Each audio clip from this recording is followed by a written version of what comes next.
Welcome, welcome. So downstairs in the main stage, you have an AI host. Here, you have a real host. Welcome. Welcome to the Startup World stage. And here, we have a stage dedicated to real problems, real solutions, Welcome, everyone. Keep coming in and keep sitting down. Don't worry, we still have time. So here we're going to have the founders, the enablers, the leaders, the innovators, the ones that are actually building the future and are building real solutions to real problems, real challenges, and trying to really, really scale. Can you change? Thank you. So building a startup is not a straight line, right? Everyone who's tried to start a startup or business, any type of venture, knows that it's not a straight line, it's a very ziggy and curved line where we pivot, where we adapt, and where we try different hats. So we try to bring a little bit of that diversity into the stage and then into the program. So we're going to have different models of interaction, fireside chats, deep dive panels, some Ignite pitch moments that are a different type of pitch. So we challenged our startups to do it slightly different. You'll see what I'm talking about. And to start, we're going to have a special guest. And we're going to welcome Miguel Munoz, the founder of iMatch and of Fletcher Institute. And he's going to come to the stage to start the day. Enjoy.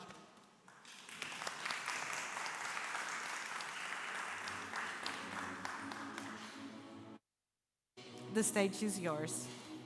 Good morning. Good morning. Good morning, everyone. Bom dia.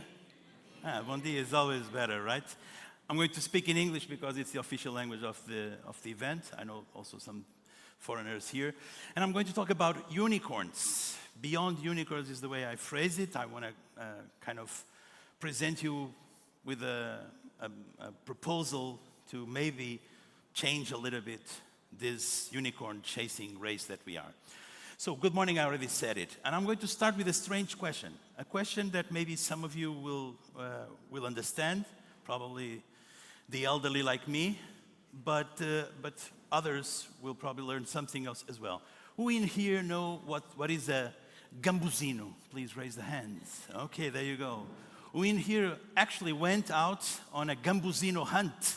Somewhere in this, okay, some of you fools like me went out. So gambuzino is a fictional character that in Portugal we use. Typically we use it, it's imaginary of course, fictional, but we use to prank naive people, fools sometimes, and we use it kind of to make fun of them, okay? It's not something that we only have in Portugal. If you go to Germany, any Germans in the house? Okay, no Germans? They call it Wolpertinger. In France, any French? French? Okay, there's one French over there. Dahoud, and they go on a hunt of Dahoud. You know, in Spain, gambuzino. In the US, they also call it snipe hunt, although that's a Trump mock-up. So gambuzino is something fictional that we use to prank people. And many people go out on a chase of these fictional characters with, of course, zero success. And I want to take this because sometimes gambuzinos in the startup world has also a name, which is unicorn. Fictional, we all chase them, and many times we don't find it, okay? So startup unicorns is something that we have, been dealing with for a long time. We all chase unicorns. We all live this life of, trying to become a unicorn, trying to get that $1 billion valuation to make, billions, etc. Well, I want to kind of challenge that and try to propose a version of the unicorn that is more adapted to today, but also to our Europe and our Portugal. Okay, so I'm going to talk about and divide this in several things. I'm going to try to go beyond unicorns to make you understand that there is life beyond unicorns, okay? So today I'm going to talk about, first, gambuzinos, you already understood. Second, a meteor rain that is coming. And third, about horses. Well, bear with me and I think we will enjoy. So first of all, gambuzinos. Gambuzinos is, of course, as you understand, very funny. But let's talk about the gambuzinos of the startup world, unicorns. So the world became obsessed with unicorns. But if you dissect what is a unicorn, besides the billion-dollar valuation, we see that, it is somehow part of the lingo of all this, the startup world. We try to become a unicorn. We go to parties about unicorns. Many times we dress up as unicorns or try to become one. So this is a model that is mainly born in the US. And it's Silicon Valley kind of mentality. It's also based on a lot of VC, venture capital money. It's hypergrowth or die. So growth at all costs, many times not sustainable at all. Valuation, as I told you, $1 billion is the metric. And finally, of course, it led to this aspirational effect to all of us. So global imitation was the thing. But if you look at the number of unicorns, if you look at how big and important and impactful they are, comparing to the US, I'm not talking about comparing with Asia because that's also a different game, but I think the European Union is losing this game. So we are not winning the unicorn chase race. So I think it's worth questioning if this is the model that is right for us. And this is the question I want to leave here. Is unicorn worth pursuing and becoming obsessed with? I think we need a different model, and I want to propose you here one, or at least starting to propose one, okay? I think it's, of course, beyond unicorns, and I want to also separate, it's also beyond all the regulatory paralysis that Europe lives, also beyond our historic nostalgia. Oh, we were the explorers, now let's become the explorers of tech. No. And I think we are on the right moment as well. So gambuzinos, for me, should not be the ones we should chase, nor unicorns. But we are in the right moment. The meteor rain that we were speaking about. What is this? Well, I think you know the meteor rain is what shifted, in our history, in the planet Earth history. It changed a lot of things. Well, it killed the dinosaurs, of course, but also a lot of the changes happened because of this pivotal moment. And I think we're living currently a shift, a tipping point. The old system is dying and the new system is starting, okay? Let's go a little bit more deep into this. Why do I think this is, a shifting moment in our lives? First of all, European Union finally awakening. It's finally awakening that we have to do something. And Portugal as well, and all of the countries as well.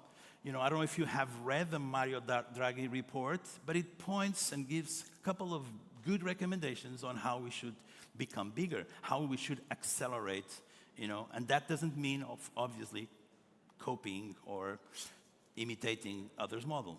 Second, we also live in the startup world in a kind of a post-bubble effect. Why? We are seeing that the unicorn chase probably is also leading towards not so good consequences. So now we see VCs putting more pressure on discipline, also on profitability, sustainability, efficiency. So a different operating system than those of the old unicorns. And finally, of course, we have to speak about it. AI disruption is here. So AI is changing completely everything, but also entrepreneurship. Now I think we can do much more with smaller teams, with faster, go-to-market. We can obviously do it with less money, so cheaper. And finally, also scaling becomes easier.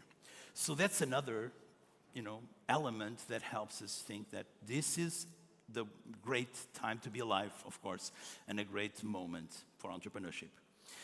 So I think it's also great, if we're changing everything, why not try a different model? Why shouldn't Portugal try to break this unicorn chasing race that we are not winning, although we have some, and that's great, but maybe for the rest of us, maybe there's hope and there's a new model. So it's time to talk about the horse. I don't know if you kind of understood the horse. Anyone knows what this horse species is? A Lusitano, that's it. And entrepreneurship is a jungle, as you know. We have unicorns, we have the zebras, which are social impact and climate impact. We have the cockroach, well, small businesses that survive the end of time. But I think we have to have a new model, and of course, I want to present you guys. Unicorns, no, let's all embrace the Lusitanos. Lusitanos is a horse made in Portugal, very good, very valuable in the, for those that understand about horses. It's beautiful, of course, and it's a pure blood, pure race, okay? That's why they call it the pure Lusitanos. And this horse has some characteristics that I think could be inspiring for us to create a new model for the Portuguese, unicorn, next unicorn. First, unicorns are funding first. Raise millions, raise billions, and that's how you make it, right? So I want to scratch that, and I proposed the Lusitano could be about revenue first. Let's focus on business development, on making sales, and not on raising money from investors. Second, well, many times the unicorn chasing race, it's focused on the short term. We have to do it very fast. Otherwise, we lose momentum. Otherwise, we lose the investment's money.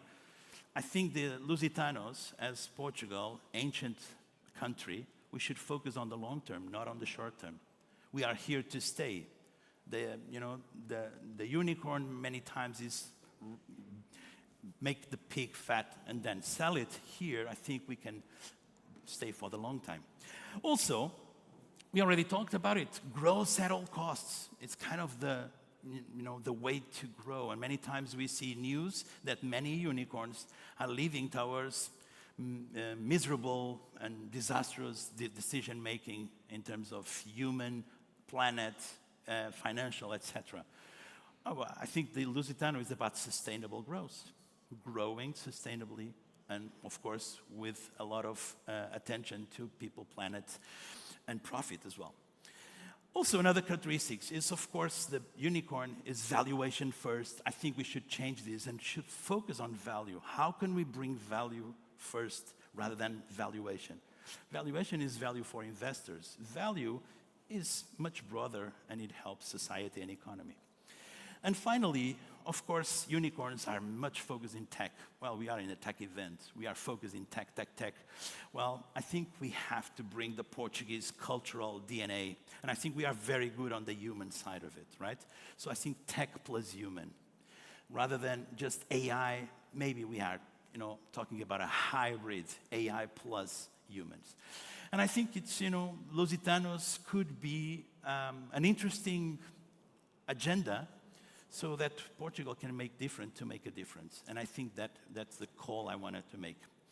Let's do a thought experiment, just out of, calculation. One unicorn, typically in average 300 million funding, several rounds, etc. Typically in average 300 jobs, and this is about, deal room numbers. One Lusitano, smaller company, Portuguese style, right? 5 million revenue, good enough, 10 to 20 jobs, excellent. But let's, put 100 Lusitanos. That's a little bit more, right? 100 times, so 500 million in revenue, 1,000 jobs. And if we say 1,000 Lusitanos, we're talking about 5 billion in revenue, we're talking about 10,000 jobs. That's moving the needle much more, probably, than, of course, one unicorn only. I'm not saying replace them, kill the unicorns. I'm saying good, but I think we need additional extra models, and I think Lusitanos could be one. So I think it's worth experimenting, worth trying, worth creating. We have the unicorn factory. Why not the Lusitano factory? That's my thought-provoking, okay? And I think we cannot do this alone. I think as Portuguese, culturally, I think we should do it, together. So kind of putting a lot of Lusitans together in a room. I'm quite sure that we have built the ecosystem like this. I think we can build the next wave like this as well. So in a nutshell, I've, babbled here about gambuzinos, meteor rain, Lusitanos, and of course, I kind of, dissect this into myths that we are following, models that we are following that are not ours. I think we are in the moment, the right moment, and I think we need that new model that I, dare to bring you, called Lusitanos.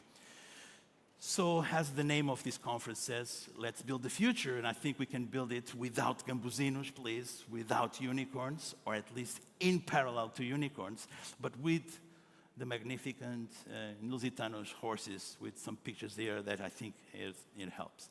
And my last question, for all of us here interested in this, down there I think we have much more corporate, man, engineer. Here I think I feel the vibe is much more entrepreneurial, so I'm glad. Also more women as well. So if not us, in this room, who could be this, right? And if not now, when should we do it? And that's basically what I wanted to share with you guys. So thank you very much, and enjoy the conference.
Well, so now we're going to have our first group fireside chat.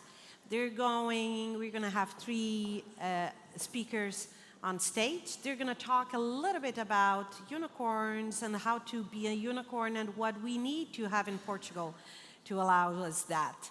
So I welcome to the stage. Can you come closer? Okay, I welcome to the stage Rui Carvalho. He's representing Inês from Coverflex. Thank you, Rui. I welcome to the stage Rodrigo Coutinho from OutSystems and Francisca Azevedo from Anchorage Digital. Thank you.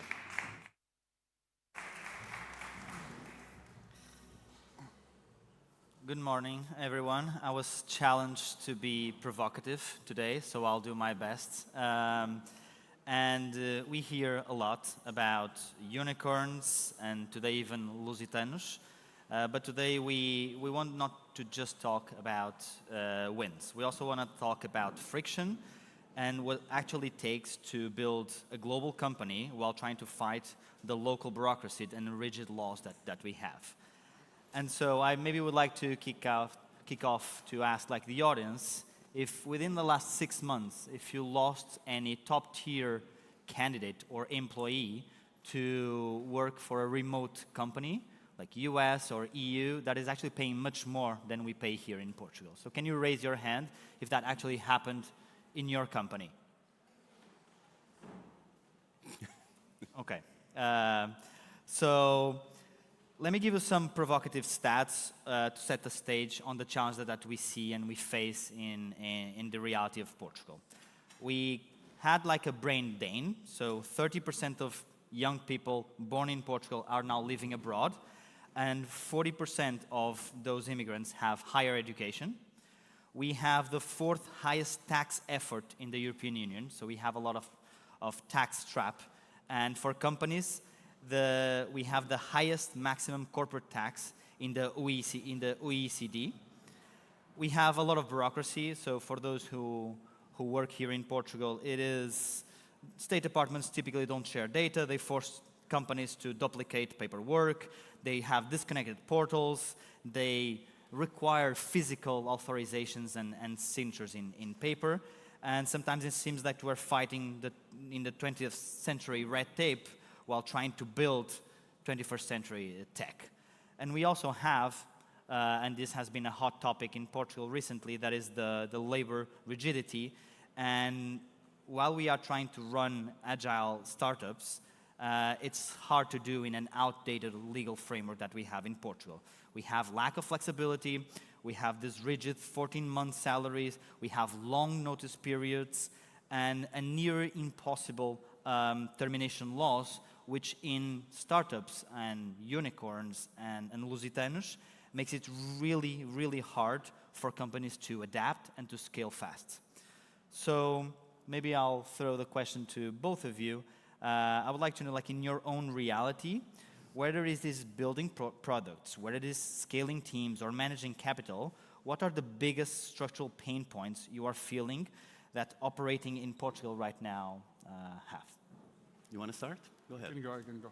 Good morning, everyone. Is it working? Yeah, it's perfect. So I think start by the positive is looking at the number of unicorns that we've built in Portugal over the last few years, and also recognizing like Portugal is obviously a great place to start a business. You can see by the number of startups, by the ecosystem, by the vitality.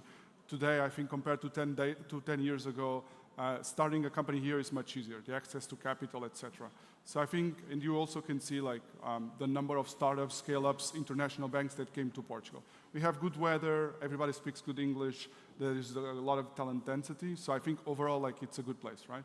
But speaking from the inside of building a company here, I think there's 3 main challenges that I would like to discuss. I think one is understanding that we're competing for talent globally, especially engineers, right? Like our engineers at Coverflex, they're getting offers to work remote against the US, right? So there is obviously some kind of competition there, right? We are paying Portuguese salaries, but then we are competing remotely against all these countries, especially us because we work full remote.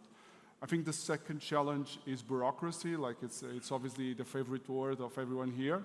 But just I like to give this example because I think it is a great example of how much effort and energy is spent in stuff that doesn't really make sense.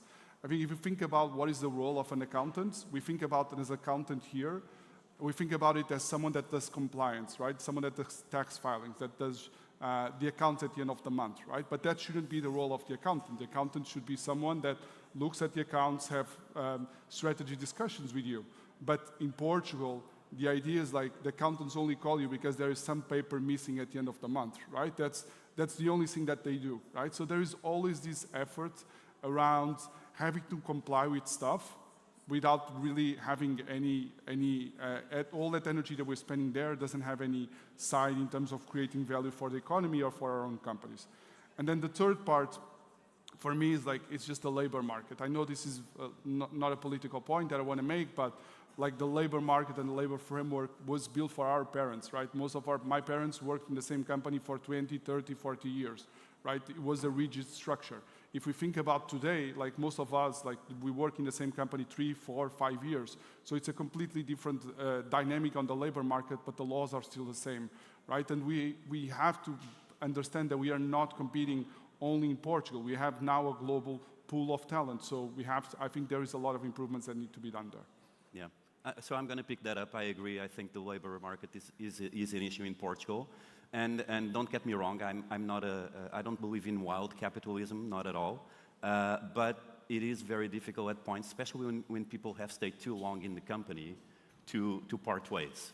And this is bad for everybody. So we did have situations where someone was at OutSystems just because they were afraid to get out, because, again, to get hired because it's such a risk, it's not necessarily easy. But they were not happy there. And of course, we were not happy because the two of us together were not working. And so this leads to this type of situations where nobody is happy. There is a false sense of security for the person that's still being employed, and nobody wins. So I think that part really needs a bit of work. There's, of course, you mentioned taxes. Taxes is also a big issue. And I'm not talking only about the company itself, even though, of course, it would be great to have less taxes, but also for the employees. If you want to have stock benefits, stock options, that kind of thing, the taxation laws, I know they are changing right now, but they are still a bit archaic, and they're not very good for the employees. So if we want to give a reward, a lot of it goes to the state, and then, again, it makes a problem to convince people to work for us, to attract new talent, because they're going to pay half of what we offer in taxes. And then I would say, you didn't mention this one, but it's something that I like to see evolve, and I think it's an issue for unicorns, is a bit of the mentality and the culture that we have in Portugal. We have amazing stuff, like we can deal with anything, right? The desenrascanço, it's something that we have. We are able to manage any situation, but we do have some troubles thinking in scale, so thinking big. We think in 1, we think in 10, typically we don't think in 1,000. And that's what it takes to build these unicorns, is these factors of scale that sometimes are hidden and are only obvious when you remove the barriers and the constraints, and we do have some challenges doing that part. So I would love to see that evolve in Portugal. Thank you for your comments. Maybe I'll give 2 or 3 anecdotal examples of what we are facing at Anchorage Digital. So Anchorage Digital is a unicorn based in the US, but it has a Portuguese founder, Diogo Monica. He'll be here after. And it has some interesting cases that we have been seeing. We a lot of times face the difficulty in hiring Portugal just because it takes too long.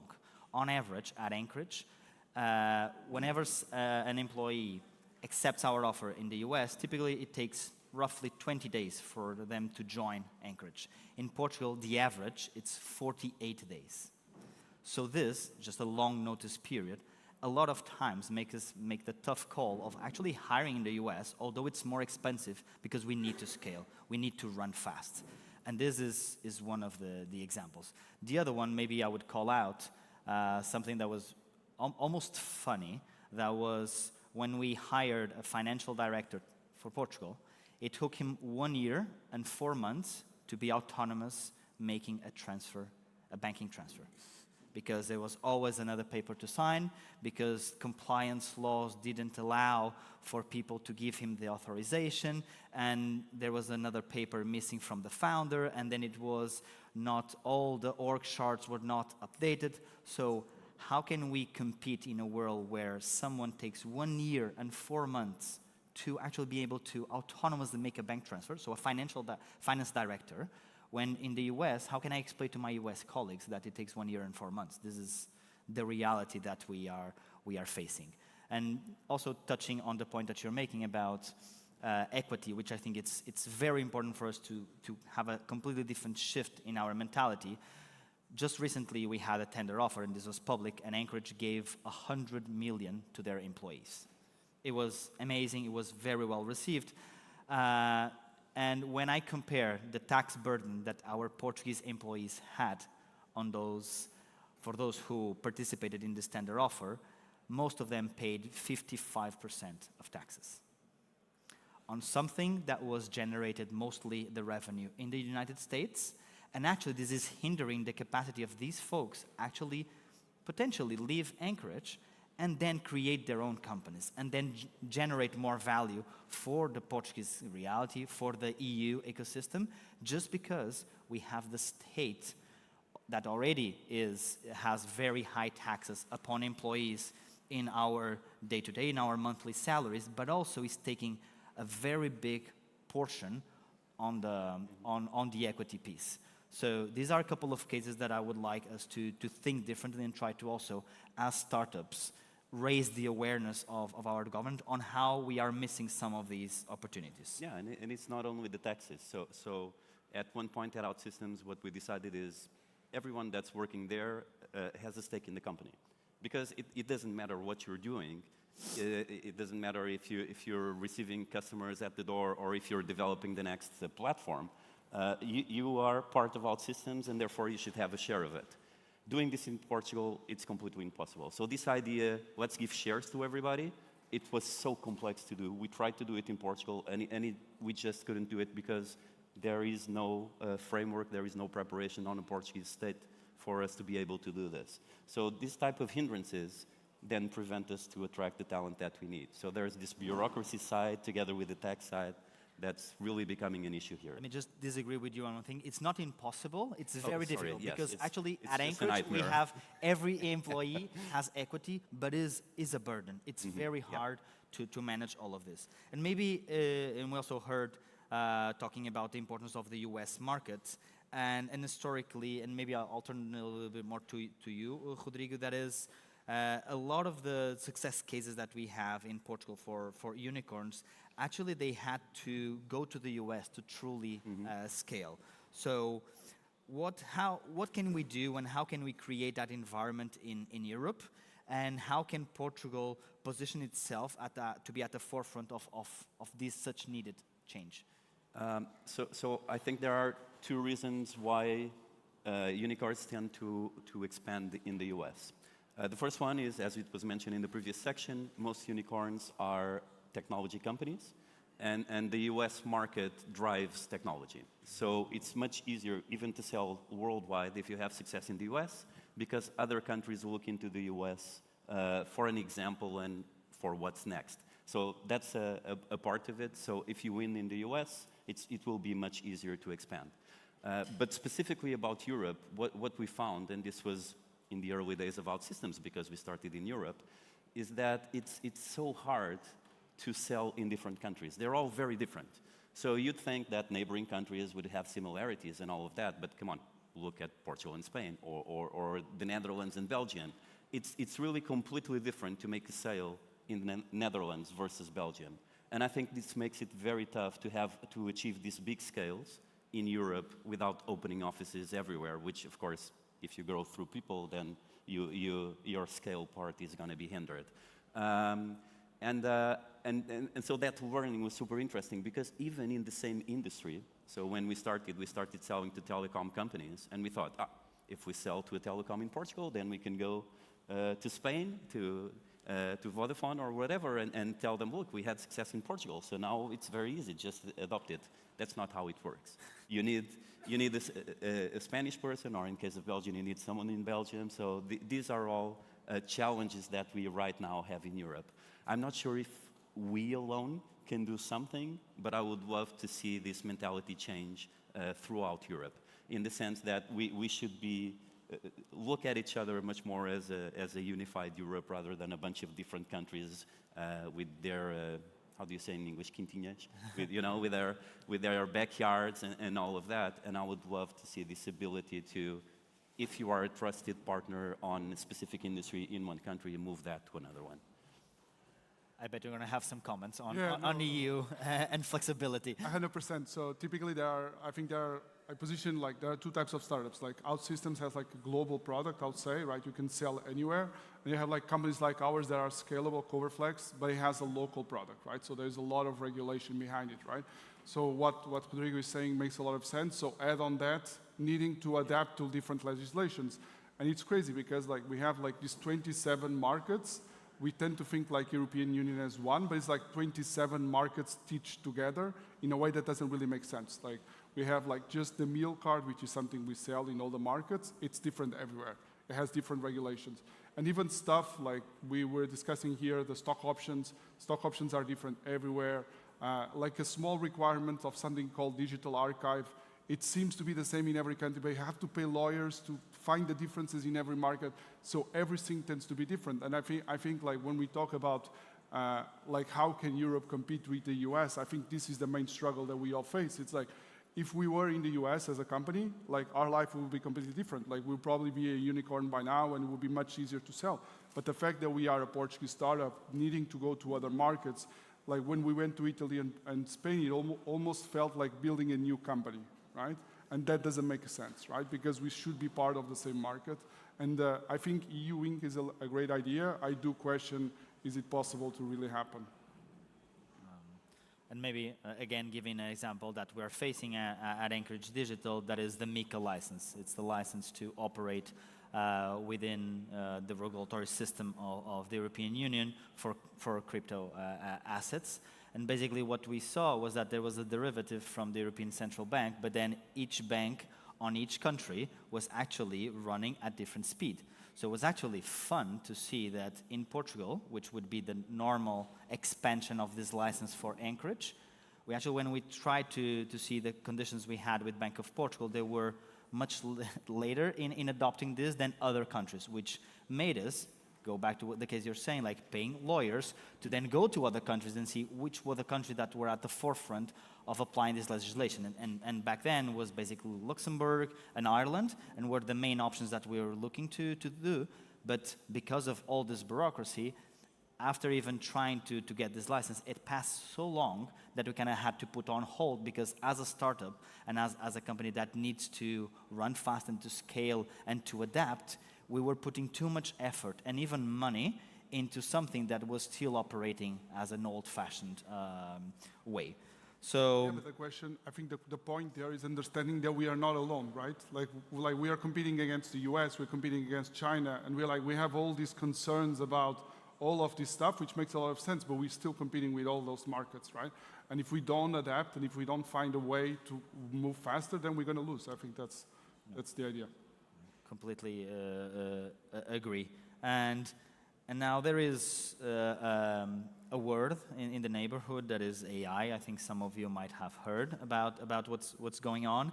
And I would like to understand what are your thoughts about this major shift? And when we're talking in bureaucracy, and bureaucracy tends to, of course, run slow, AI is just exponentially speeding up things. So what do you see about like the condition for us to actually use this opportunity in Portugal? Maybe I'll ask you, Rui, even within Coverflex, like what are you seeing like the major shifts that will allow people to actually focus their time into activities that really generate value and not spend time into admin burden? Yeah, I think Rodrigo is the expert, so I'm going to be very short. But I think AI for me is something that excites me, but also keeps me awake at night, and like what's happening in the world. But for us, like really short, it's obviously changing completely the way we operate. In the last year and a half, we're completely reshifting, and it's making our company much more scalable, which is something that is super positive. And it's making something that we really wanted since the beginning possible, which is this idea of financial literacy. So Coverflex, it has a lot of grounds on financial literacy and people thinking how to allocate better their money, to make more money out of it. I think one concept is like pension funds and the future of social security in Europe. And I think AI, what's enabling us, and we see all these conversations happening between employees and AI, it's allowing people to have more access to information, take better decisions. And I think that's super exciting for us at Coverflex. Yeah, so I do have a lot of thoughts about AI, so stop me if I go too long. And of course, we develop a development platform, so AI is forefront for us, and we are adding that to help people be more productive building applications. And I think that's a big part of it, is that suddenly the cost of software is going to be much shorter, which will give a lot of opportunities to a lot of people, and specifically to startups and to companies that are starting right now to build their products, to try out things very fast, and to actually put them running in production and see if it works and adapt even faster. But thinking more about here the conversation that we're having, and we were talking a lot about localization, and I think AI can really help with that. So that's something I've been thinking is how can you, because the challenge with localization, as we mentioned, is that there are small details that are very different in each country, but it's not a list of rules. You cannot have an algorithm to sell in Belgium or an algorithm to solve the compliance problem in Germany. And AI is really good at this type of things and this type of unstructured data going through legislation and adapting to the specific countries. So I see here a big opportunity for startups that want to scale in Europe to use this type of tools to have the instructions and the direction they need to be successful much faster. Of course, always with human validation because we know AI, but the fact that 80 or 90% of the work is done, it's going to be a big shift for all these companies. And then, of course, there's all the social part about what will happen to jobs and to people as we move forward with AI. Right now, what I'm seeing, and again, this is hard to predict because we're in the middle of it, and things are still going to change a lot. But I agree with you. There's a part of AI that it's not really taking your job away, it's just giving you time to do the job that matters. This is a bit scary because it's much easier to do the repetitive work and to just, shift widgets, and that's really almost a meditation. But actually, what we should be doing is using our brains to do innovative stuff. And so I'm a true believer that these new technologies will allow people to get away from the boring work and be able to focus on the creative work. Again, this is great news for startups because you can think that you're just starting, you don't have enough funding, so you cannot hire a CMO, a CFO, and so on.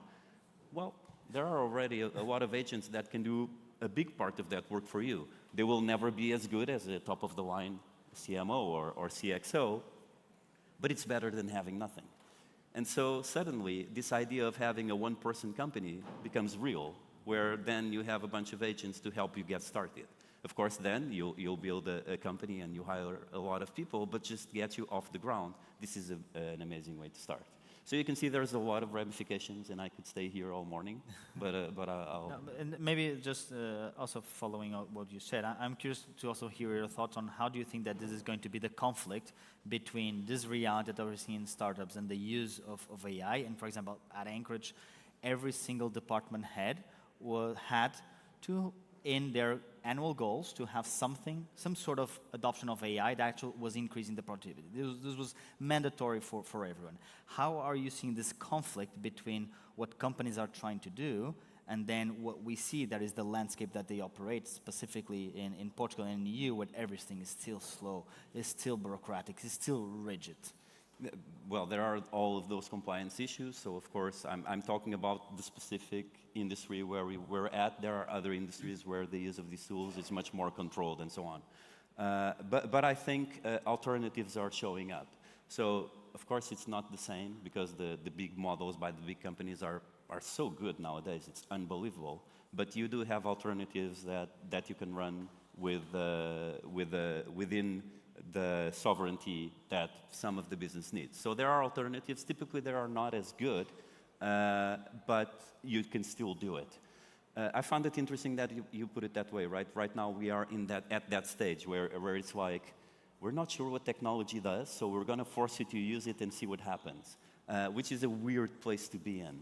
And I'm fascinated to see what people come up with to optimize their goals, because typically what you say is you need to optimize the goals, pick the technology that suits you best. And right now we're in the opposite direction.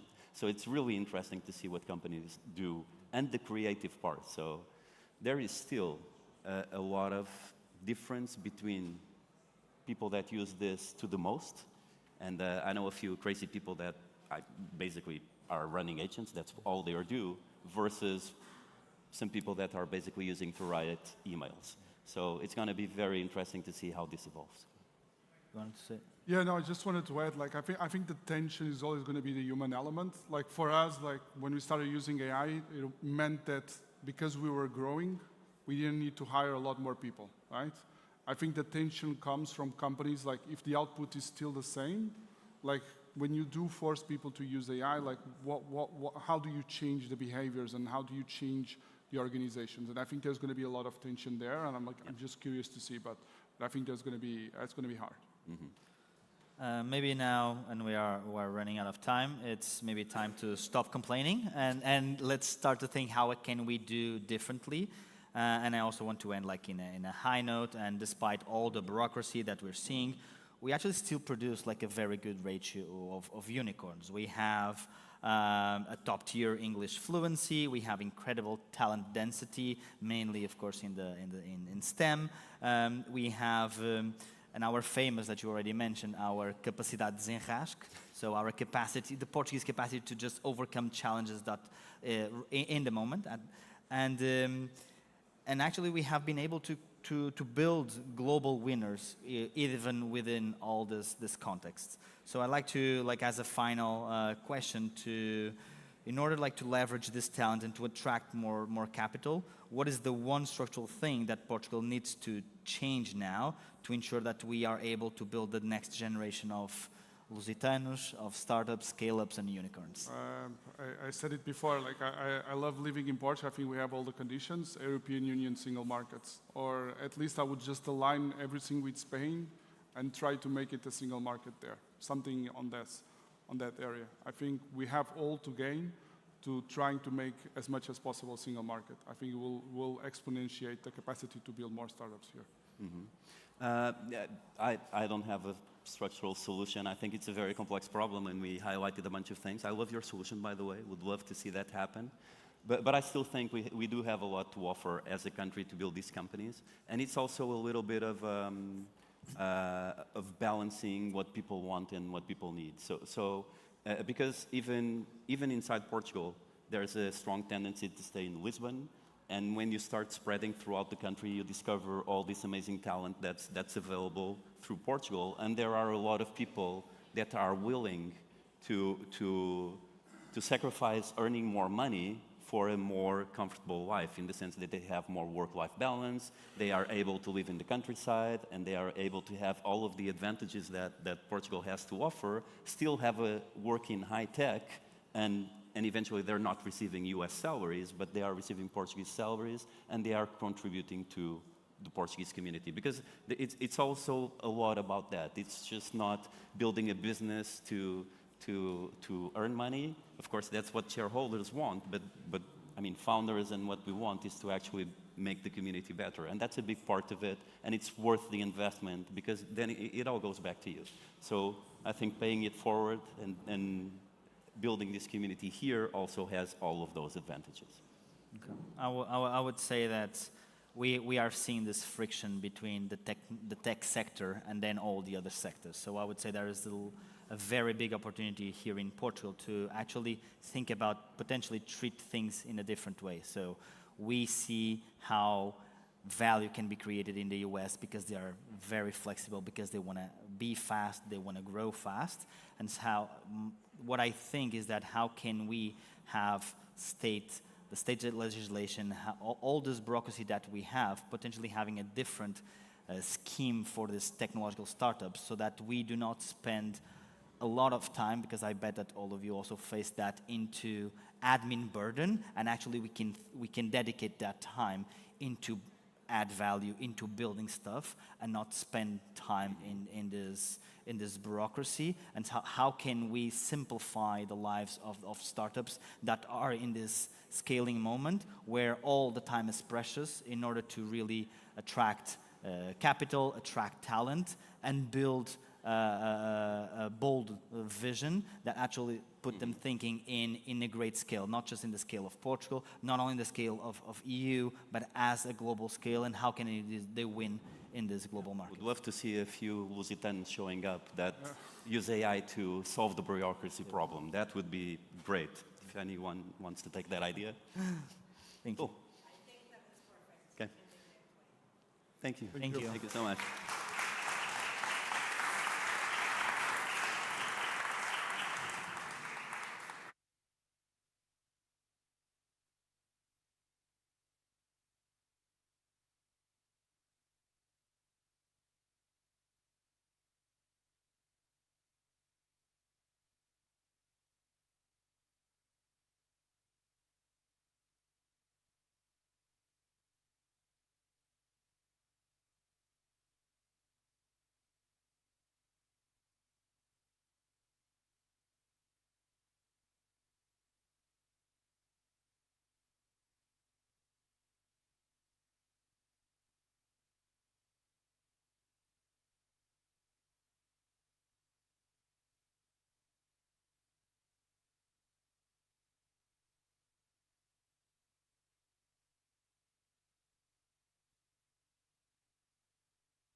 Ora bem, ora bem.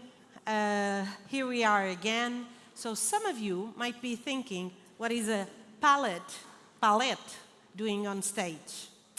Well, we're going to have a different type of pitch today. Startups actually, most of the times they start in a garage, in a warehouse, in scruffy conditions, not on fancy stages. But that is not necessarily the reason why we have a wooden palette here. We're going to have an Ignite moment. Ignite is a concept where people talk for 5 minutes, 20 slides, 15 seconds on a wooden palette. So we gave the challenge for startups. You're going to have their interventions throughout the day. And the first one, it's a little bit of a well-known one because it's been on the news. And let's welcome to the stage and to the palette, Bernardo from Granter.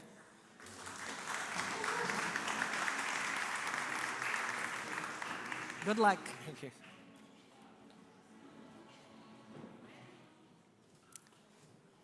Hello, guys. My name is Bernardo Seixas, and I'm the CEO.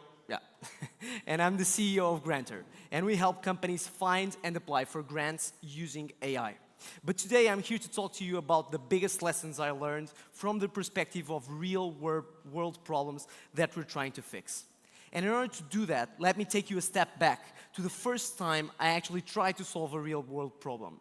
I was working in my first job, which was at Uber Eats here in Portugal. I was a sales rep, and I realized that restaurants could get much more revenue if they had a little attention to details in their delivery platform accounts. And account managers that dealt with Uber Eats restaurants had many more sales than restaurants that didn't have this help. So I decided to do something about it. I left the company, I created my own consulting firm in which I was helping businesses first create promotions, improve their menus, put better pictures in their delivery platforms, and this was going really well.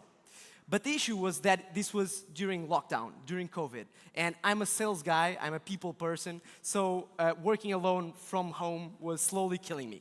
So I reached out to an entrepreneur friend of mine, and soon enough I was joining an incubation program here in Lisbon called Demium.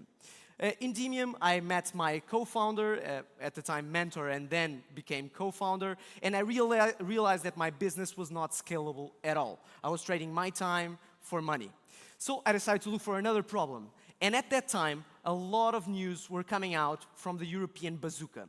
And this number stuck in my mind.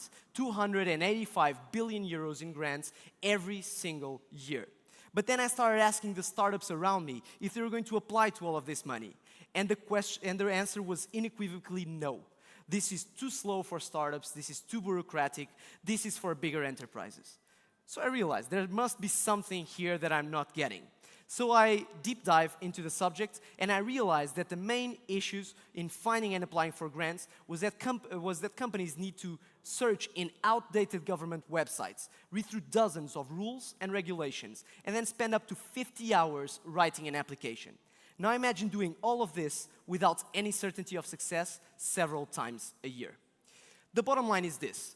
While grants should be the best source of funding for companies, for most, they're a complete waste of time, and if you have to hire expensive consultants, in some cases, a waste of money.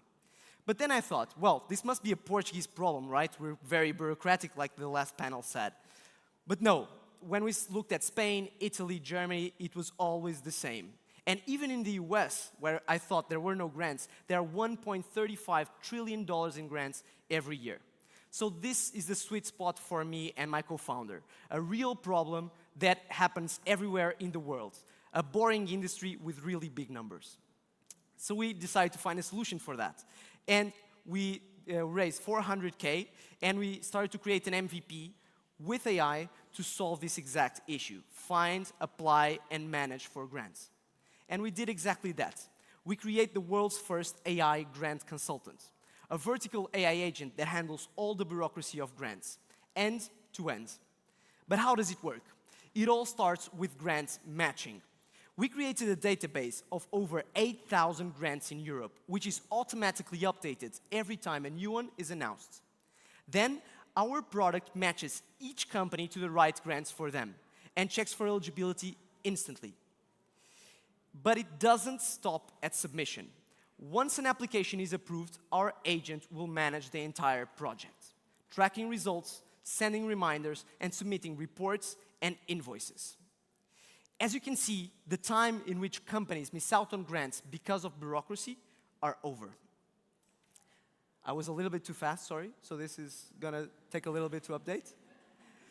Let me start talking about the traction. So, it has been going pretty well. We launched our product last year, in May last year, and so far we have a little bit less than 70 clients in 8 countries, over 400K in annual recurring revenue, and we have a wait list of over 5,000 companies right now. This is Portuguese companies mainly, but also outside of Portugal. This is only possible because we're already working with some of the biggest players in Portugal, like Fidelidade, Sonai, Galp, the Portuguese Navy, but also Roca in Spain, and the biggest grant consultant in Poland. This is my team. You already know me, Bernardo Seixas, but my co-founder is also named Bernardo. He's been leading tech teams in startups for over 10 years. We are accompanied by our head of operations, which is also named Bernardo, and 4 other super talented non-Bernardos. I couldn't end this presentation without talking about the crazy last year that we had. I did a lot of pitching, pitching in a tram, pitching in international events in Italy and France. At some point, my roommate in Italy told me he knew my pitch by heart because he was hearing me say it so much in the shower. And it ended up in a pretty high moment when we won Web Summit competition last year. So just wanted to end on that. Thank you very much. We are Granter.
I hope you liked the new model of pitch. It was definitely a challenge.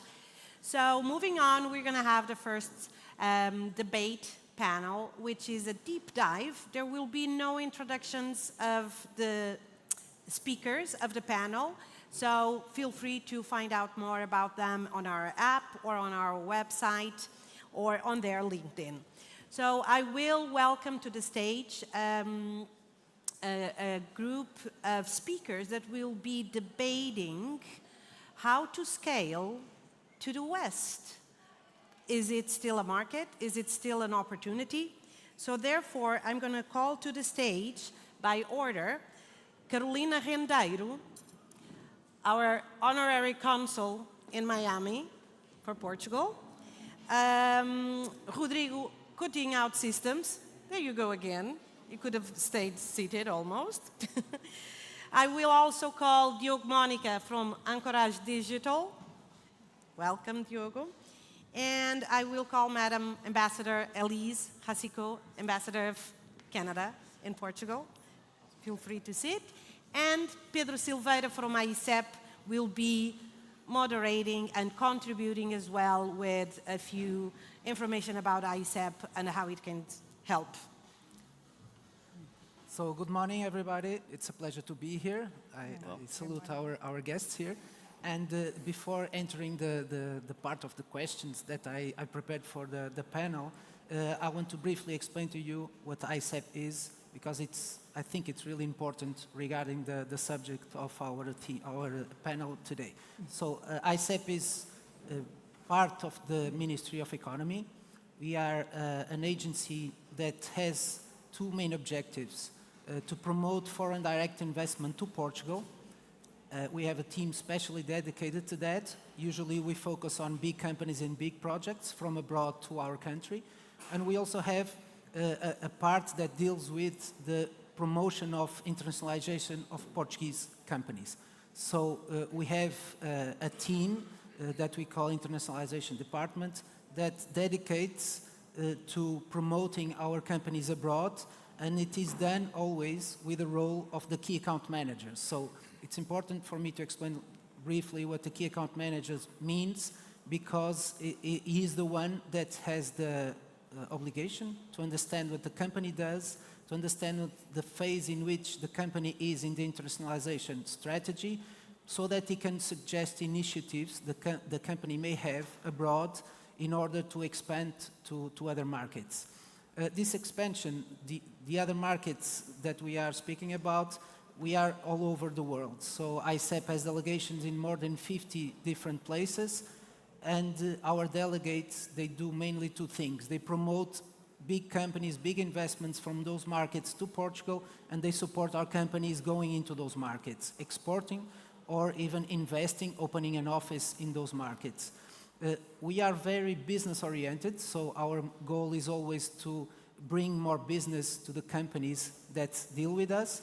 And we hope, or at least I hope, that today you will be interested in getting in touch with us so that we can start working together a way of helping you, of supporting you going into other markets.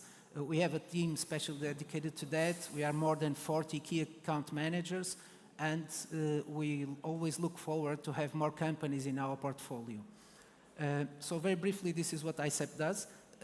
And I will start by asking questions to our guests. So Ambassador Hasiko, thank you for being here. It's a pleasure to meet you.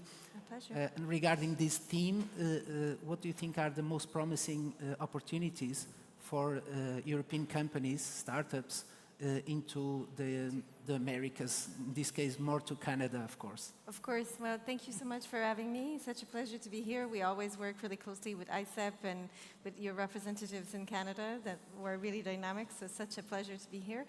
Well, I'd say it's a good moment for Canada, especially in the AI business. And I'd say, why now and why Canada? Well, why now? Maybe I'll just open up a little bit, and this is, I guess, my day today as an ambassador, but the geopolitics and the economics of today, I think, makes a really good case for Canada and for businesses to want to go in Canada. And why is that? Well, there's different elements, but I'll start by saying energy is a complicated topic these days, but I think Canada has a lot to offer there, and that's really important if you want to have the capacity to build the kind of infrastructure that we need to build AI. So clean, cheap, abundant energy, we have a lot of that. We have also a lot of land, so a lot of possibilities for big data center. I'd say it's usually quite cold, so that also helps for the kind of computers that are needed. And I'd say, and maybe that's in link with some of the comments on the earlier panel, but also we have a lot of talent. And I think at a time where the world is increasingly closing in on itself, you know, where countries are kind of building walls around themselves and are becoming more restrictive in terms of entry and immigration, but also in terms of tariffs and other things. I think Canada remains a really open place where talent is welcome, and that proof is in the pudding, if I say. I mean, we have a really diverse and capable talent pool in Canada around those those topics, but also I'd say the market access, again, is a really important piece.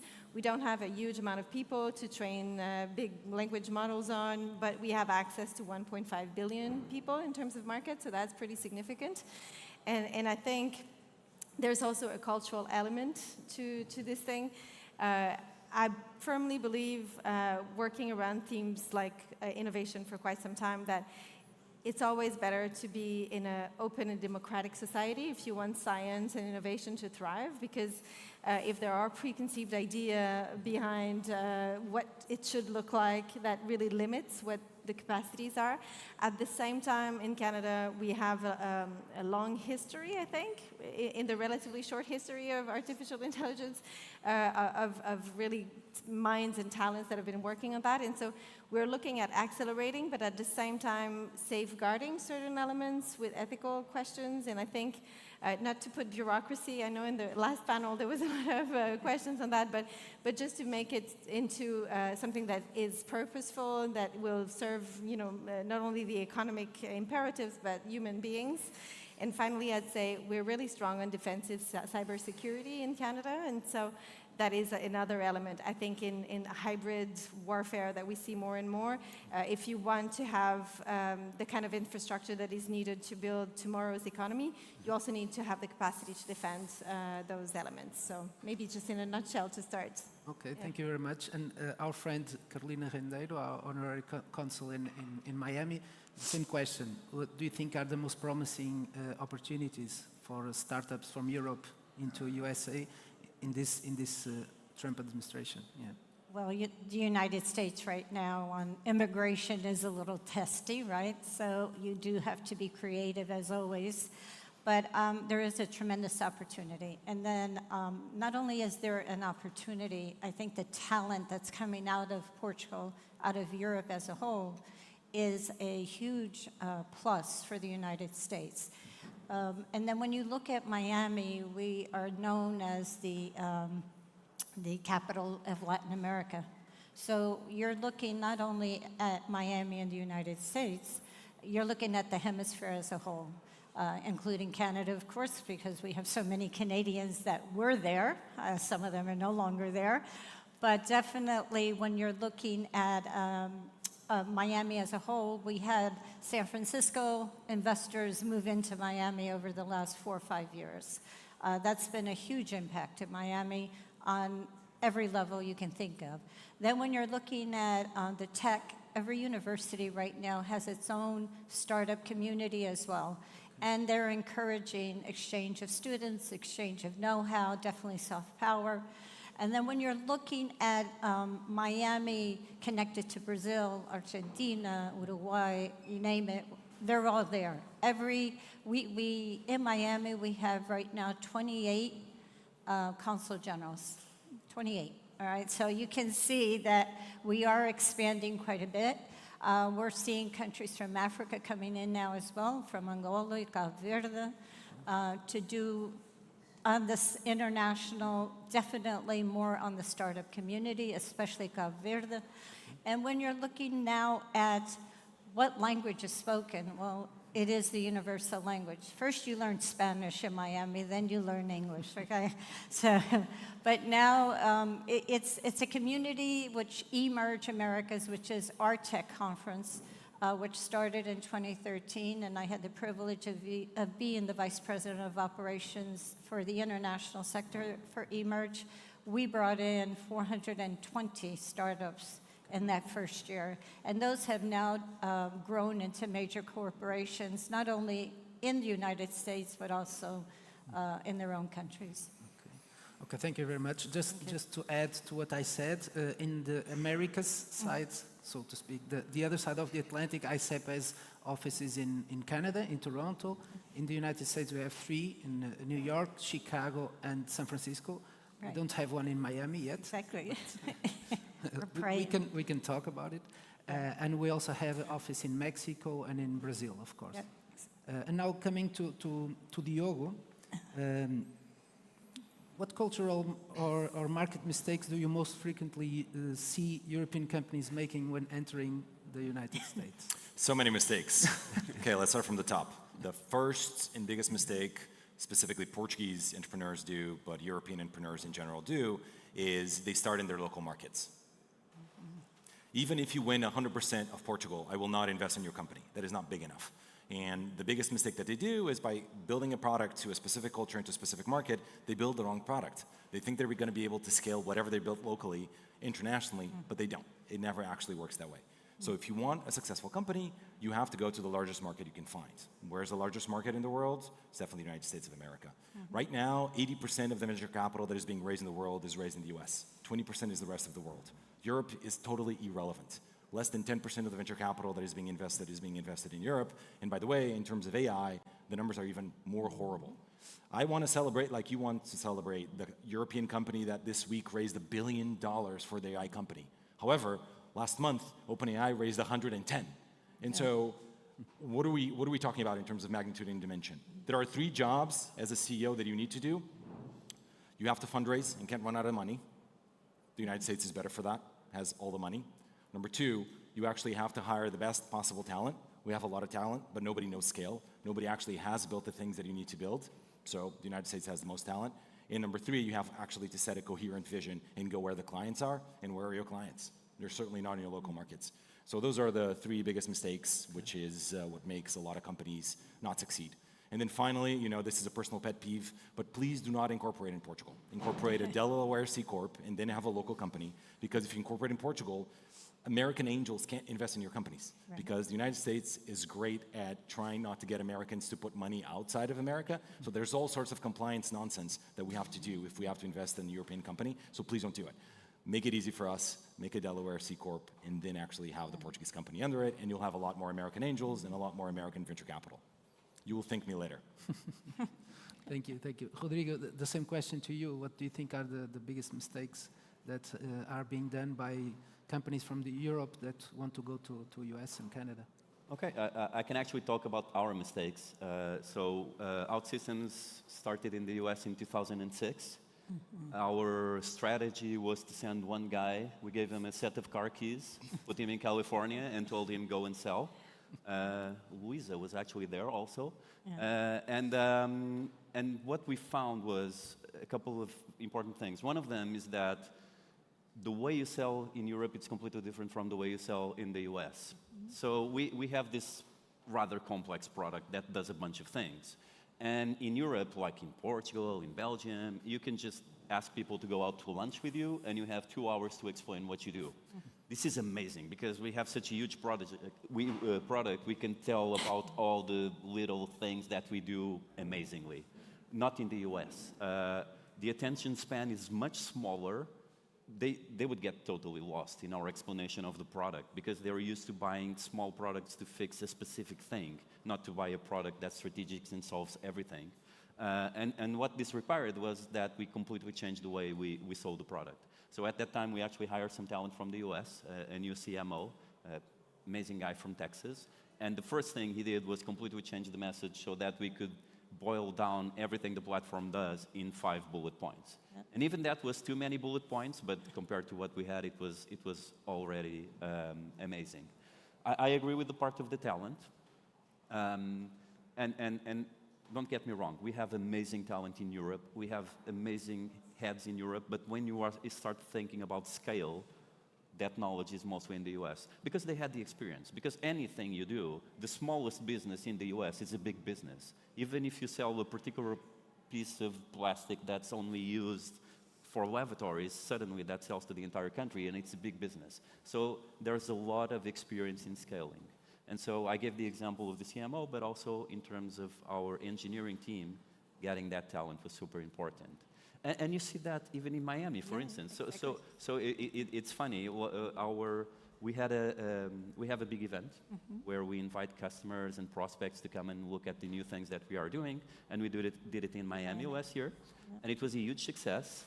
And at the end of the event, to celebrate, we went out, and I went to this bar, and I was wearing the T-shirt from the event that says "The future is agentic," and the bouncer at the bar was like, "Are you talking about AI agents?" And I was like, "Yes, I am." have you seen the new release from Google? They just released anti-gravity. And suddenly, I was having a conversation with the bouncer in Miami about AI. So I think that really shows the amazing interest there is in the whole country about these new technologies and this curiosity about these new technologies. So it's very cool. But don't worry, the European Union has protected us from AI. AI does not come to Europe, so do not worry. You don't have to worry about AI. Oh, thank you very much. And Carolina, which strategic partners or programs in the US accelerate the entry of foreign startups? Okay, I didn't understand the question. Which strategic partners and programs accelerate that our companies in Europe may benefit from? So we're seeing more, what's coming into Miami is the healthcare sector. We're seeing a lot of that, okay? AI, of course, plays into anything and everything, but between fintech and healthcare, those are our two biggest ones in Miami, as you can see, even on the investment side of who's funding and who's down there. Those are our two big ones. Now, that's also being pushed out into the Americas, as we well know, and we're getting the same. What happens in Miami, as all of you are well aware of, the companies that are good startups in Colombia in these same sectors are coming up. Colombia, Brazil, especially Chile, another good one for us. They're coming in and they're forming strategic groups. They're forming either a partnership. Some of this is coming in on public-private now, partnerships as well. Depends on, because of how the health sector is happening in, I'll say, Miami-Dade County, where we have 3 big hospital systems that are funded by the government, okay? Local government as well. That plays a big part in this. And now we're seeing these same healthcare sectors operating in Colombia, in Chile, in Brazil. So I think that's where our 3 focuses are right now. Okay. Yeah. Okay, What is thank the you very stat? I think the stat is only 35% of Miami residents speak English. Oh, Only exactly, 35%. exactly. So less than half speak English. Yeah, no. That's Oh, you go to the store, and it's like, oye, cue me. Okay? That's our Cuban way of saying, excuse me, and everybody gets into the spirit of it. That's right. But it was a huge influence of the Cubans in the 50s. So. Okay, thank you. And to Ambassador Elise, how can a startup quickly determine if an American market is viable for their activity, for their business? Sorry, I didn't. How can a startup quickly determine if an American market Within the Americas, is viable for their business? Well, I think it depends on the business. It depends also on what their objectives are. If I look at Canada specifically, some of the reasons that would make sense for a company is also like the cross-sector. I think you were mentioning healthcare, but in Canada, more than 50% of mining companies around the world are listed in Toronto, for instance. So if there is a product that's associated with that sector specifically, as an example, that would probably be a good way to determine that it's a good market to be in. I think it's also a matter of what the company is trying to do. Is it just sales, or is it attracting capital? Is it developing products? Is it having access to government support and talent? All of those things are different. If it's also being able to access not just one market, but global markets, it also is a different question. So I think it depends on the model of each company, but I think if I'm looking at Canada specifically, we have a lot of specific sectors. I'd say aerospace and defense increasingly is one of them. Mining and energy is another one. Most of the energy, for example, that is exported to the US comes from Canada. People sometimes think it's Saudi Arabia, and in the news these days, maybe they would think it comes from the Strait of Hormuz, but it comes from Canada. And we do have a lot of clean energy as well, and so on and so forth. So it really depends, I think, what the company is looking at. If it's for, like I said, having access to an increasingly global pool of talent or a global market, I'd say, Canada makes a lot of sense. Okay, thank you. Diogo, do you want to add something in terms of the United States? How can a startup quickly determine if an American market, in this case the US, is viable for the product, for the business? It's pretty easy. What problem are you selling, and are most of the buyers in the US? And then I'm sorry, but I don't care how hard it is for you to get there. You have to get there. Yep. It's the largest market for your company. You either want it to be big or you want it to fail. You choose. It's as simple as that. I can maybe add something on that because I worked on an SME program that I built for the Kenyan government, and a lot of companies thought that going to the US was sometimes the easiest thing because their clients were there and so on and so forth.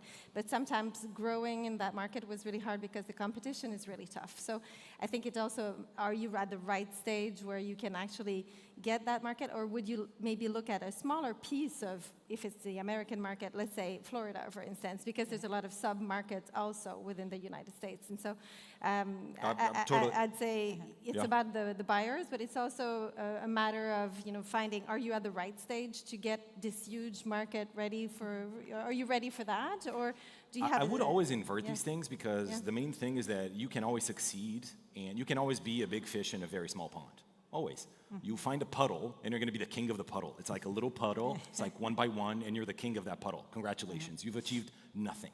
So you have to go to the largest markets that you can find, and you have to actually go to where the competition is. Because if you can work in the most competitive market in the world, it actually is working. And somebody from the most competitive market in the world is not going to come to eat your lunch later, which, by the way, invariably they always do.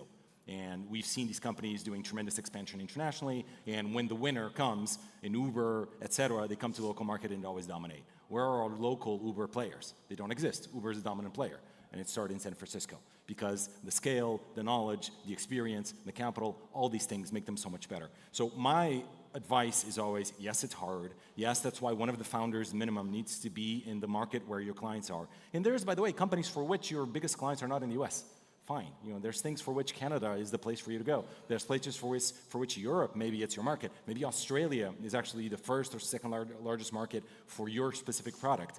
By all means, I totally recognize that. The advice as a generic advice is you have to go where the biggest market is, one or two, and there's no third best. So think about it that way. And then you have to do whatever it takes. The founders have to move. All the sales team needs to be there. All the engineering teams to be there. I don't care if you have a girlfriend in Portugal. I don't care. Do you want to succeed or not? I don't care if you're going to miss the bacalhau. Do you want to succeed or not? So those are the questions that people really need to ask themselves is, what is the largest market? Where's the most competitive that I can actually go and win, and then go and win it? Otherwise, you can run a small business in Portugal, start a coffee shop, become an agriculture. That's fine too.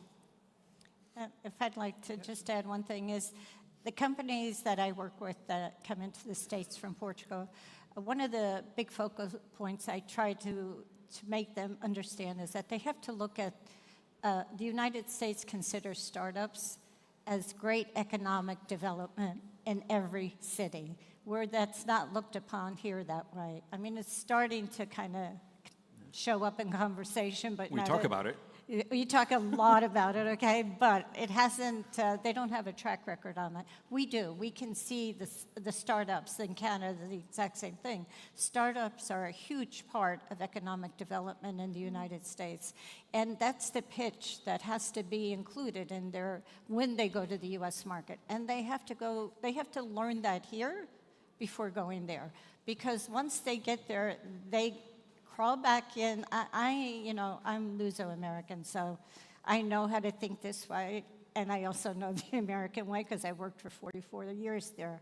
What we can see there is that we look at companies from Portugal that come in. The talent's there, they have the product, they just are afraid of it. The magnitude, that.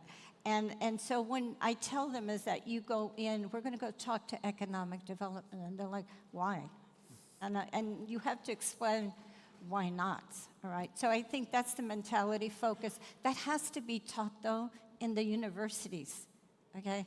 That's what you have to take it, the teoria à prática, from theory to practice.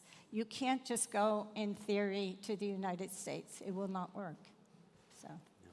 Well, I'm not as adamant as you in terms of the need to, I think companies can succeed without going to the US market. OutSystems is actually an example. We have a lot of success in Europe and in APAC. I think it's more about what the goal of the company that you are creating is. And for instance, for OutSystems, the goal that we have is to allow every company to innovate through software, and for that we need the US market. So that's why we go there, and that's our motivation. And in terms of preparation of the company, I think it needs to align with the vision for sure, but also there needs to be a willingness to invest. It needs to be a serious thing. So I gave the example of OutSystems. We send the guy with the car keys. That's not the way to do it. Because there is a lot of competition for attention in the US. So the big challenge is getting noticed. And that's a big part of it, is trying to get your brand and trying to get your product. Because even if you are solving something that you see it's going to be life-changing for people, it doesn't mean that other people see it that way. So I think that's one of the biggest challenges, and companies need to be willing and available and have the resources to go there, experiment, and make sure they do get that attention. Because when they do, the rewards are amazing. But it does, there's the, how do you say, caminho das pedras? There's a rough path to go through until you achieve that spot. So I agree with the fact that there's obviously, it's possible for you to build a company in Portugal that is extremely successful. That's fine. Sword Health is a great example of actually a Portuguese company that's actually built in Portugal, obviously sells to the US market primarily, but that has become very big. The question is, how much big would OutSystems be if you and Paulo were there? And I think it would actually be a seriously much larger company. So you're fighting when you're coming out of Portugal, when you're headquartered in Portugal, when you're coming from Europe, you are fighting with both of your arms tied behind your back. So you're going to market with both of your arms. You can't use your arms, you can only use your legs. How are you going to win anything? Can't win anything. You have to be in the market, you have to have the culture, you have to be closer to your clients. And so it is not the fact that I'm not proving impossibility. It is possible. It's just so much harder that why would you do it to yourself? I could also take a cold shower every morning, but let me tell you, it's much easier to actually take a warm shower, right? So OutSystems would be 10 times larger if they had been in the US. I know that with a very high conviction. It would be a very different company, that's for sure. That's for sure. Okay, thank you.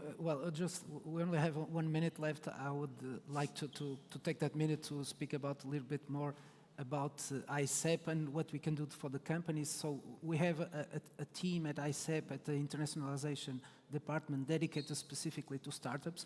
So we address the problems and the needs of the startups when going abroad. So I usually say that you should reach out to us if you are a startup, if you want to expand to other markets. We are all over the world, and our delegations, they have a lot of experience supporting the companies in those markets, producing a list of potential customers, having gathered information about the specific sector that is interesting to you.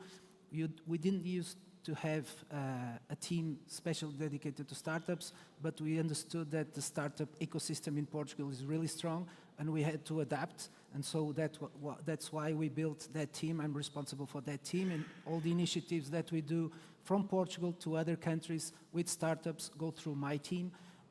We usually do this in partnership with Startup Portugal, with the incubators that are present here, but always with the same goal, to help, to support our companies expanding to other markets. So I don't think we have more time. Zero. Okay, there we go, perfect. There we go, perfect.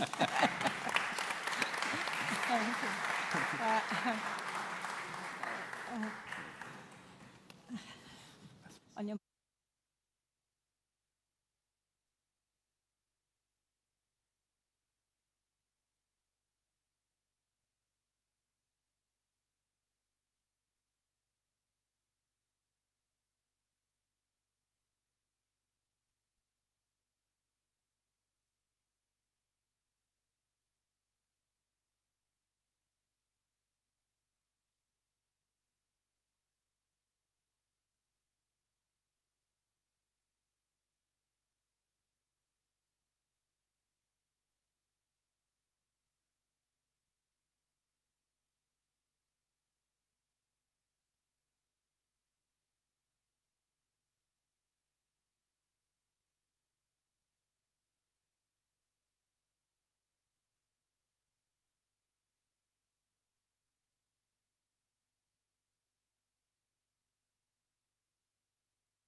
Tá, acho que estiveste bem.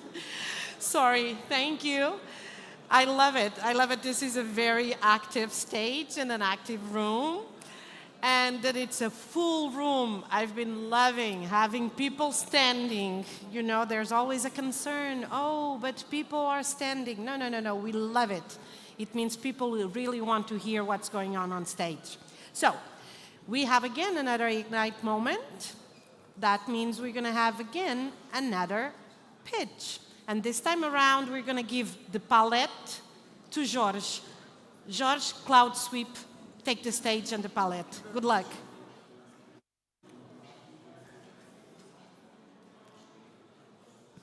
Hello, everyone. My name is Jorge Rodrigues. I'm a co-founder at CloudSweep. CloudSweep was founded to address a very difficult topic, which is cloud cost. Cloud cost is not being well resolved today, and it's something that we are addressing in an innovative way. So, on average, 32% of cloud spend is wasted. This means that around the world, there's billions and billions of dollars of cloud costs, of infrastructure that is not actually being well used. And this is the average. And there is an industry called FinOps, and FinOps was built to address this problem. The main problem with FinOps is that it's reactive. So you know about the problem after you have the problem, and then you have to investigate why you have the problem in the first place. The main reason is that FinOps answers the what question. What means nice dashboards, means information about what you consume, but it does not tell you where the cost is coming from. Okay? So the main reason is you need to shift from what to why. Why fixing requires knowing why you have the cost in the first place. So CloudSweep was actually created to action this. And by the way, this is not the only problem that appears. So the second problem is we use code to introduce code to resolve the cloud cost problem. And the application, the infrastructure is actually hostage to the code. And the reason is code generates the cost. The second is cloud cost is nobody's job because management, engineering, and production are not aligned in terms of the result that they have. Each one has independent incentives. The first lesson we learned, the second lesson is we need to find our place. We decided to analyze cost as a human would, which means that we would use billing data, telemetry data, and application code all together to do this. Now, what is the degradation in cost? You know about it from the reports. You can actually map that to a degradation in telemetry, and you can map that to a problem in code in the first place. So no one is doing this, and we found our place in that place. The third lesson is that our clients, which are developers, don't look at dashboards. They want something that is actually embedded in their workflow. Okay? So what we did was we embedded the cost within the developer's workflow, and we call this shift cloud cost left, meaning that the developer has an idea about the cost when he's doing the development work, not after, as in FinOps. The fourth lesson is we thought that all our customers would be people that are actually spending money on cloud, but what we found out was that we are working mostly with large SaaS companies. Why? Because they have the biggest problem of all. The problem is that working with large SaaS companies wrecks your product or your product roadmap because you have to do all those things to be able to actually pass to sign a contract with them and pass through procurement. So the lesson number 6, apologies. We have written 3 million lines of code. We have 3 in-house developers, and we've done 6 months of development. And this would not be possible without AI. So AI is actually the way we build the product. It's not secondary thought. So CloudSweep, what it does, we take in your application repo, your cloud provider bill, your telemetry data, and we create recommendations and fixes for it. We learn from the fixes we recommend, and this is actually what the systems looks like. So we are going to give you costed recommendations with risk and impact analysis, actionable code fixes, and matching infrastructure recommendations so you know why you are fixing things. This is a result from a pilot we are running. So there was 38K of monthly cost for 8 clusters. We identified savings for 17,000, 44% reduction in the cost, and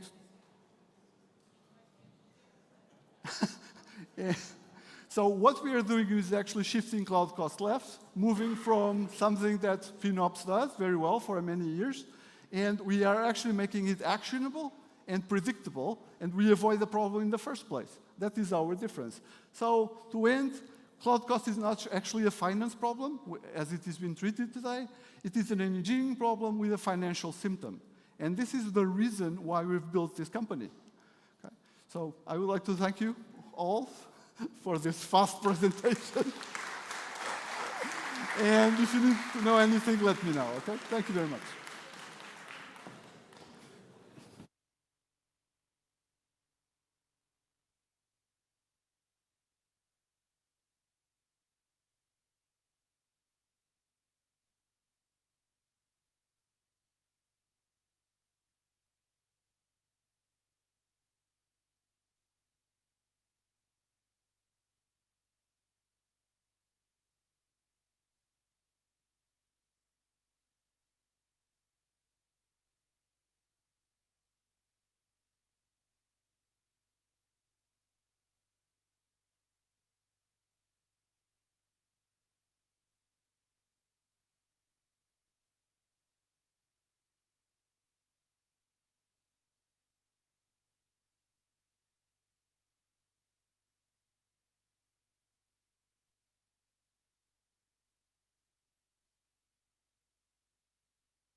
And so the show must go on. We're going to have our next panel. This time around, we have a group of speakers that are going to talk a little bit about scaling in the European Union. So I'll welcome to the stage, per order, Simon Schaefer from Allied for Startups, Adrian Mayans from Glovo, Tomás Penaguião from Bind VC, and to help us moderate and also contribute, Miguel Aguiar from Startup Portugal. Thank you. Good morning, everyone, and thank you for being here today. We're going to talk about Europe and startups in Europe. And Europe is often described as a fragmented, slow, and a regulation-heavy continent. But that is only a part of the story of Europe. Europe is also the largest market one of the largest markets in the world. It is becoming more intentional about technological sovereignty, and it has the institutional depth to support long-term innovation. So the real question here for today is not whether Europe has assets, because it does. The question is whether Europe can turn those assets into true growth engine for startups and scale-ups. So just to make start with a show of hands, who here generally believes Europe is already operating in a single-scale market, not in theory, but not on paper, but in practice for your startup or your portfolio? Wow, so many. Okay. That's what I thought, because that's not. I think that's an honest answer. I've seen. I'm amazed because not one single of you raised your hand. So that is significant. Because we keep writing in strategy documents and talking it on stages. Like this one, but the founders in this room know the truth better than anyone. So let's talk about this, and more importantly, what would actually take to change that answers. So starting with Adrian, let me come to you first. Based on Glovo's journey scaling across Europe and beyond, what are the main barriers to scale in Europe, and what are the advantages that people still underestimate?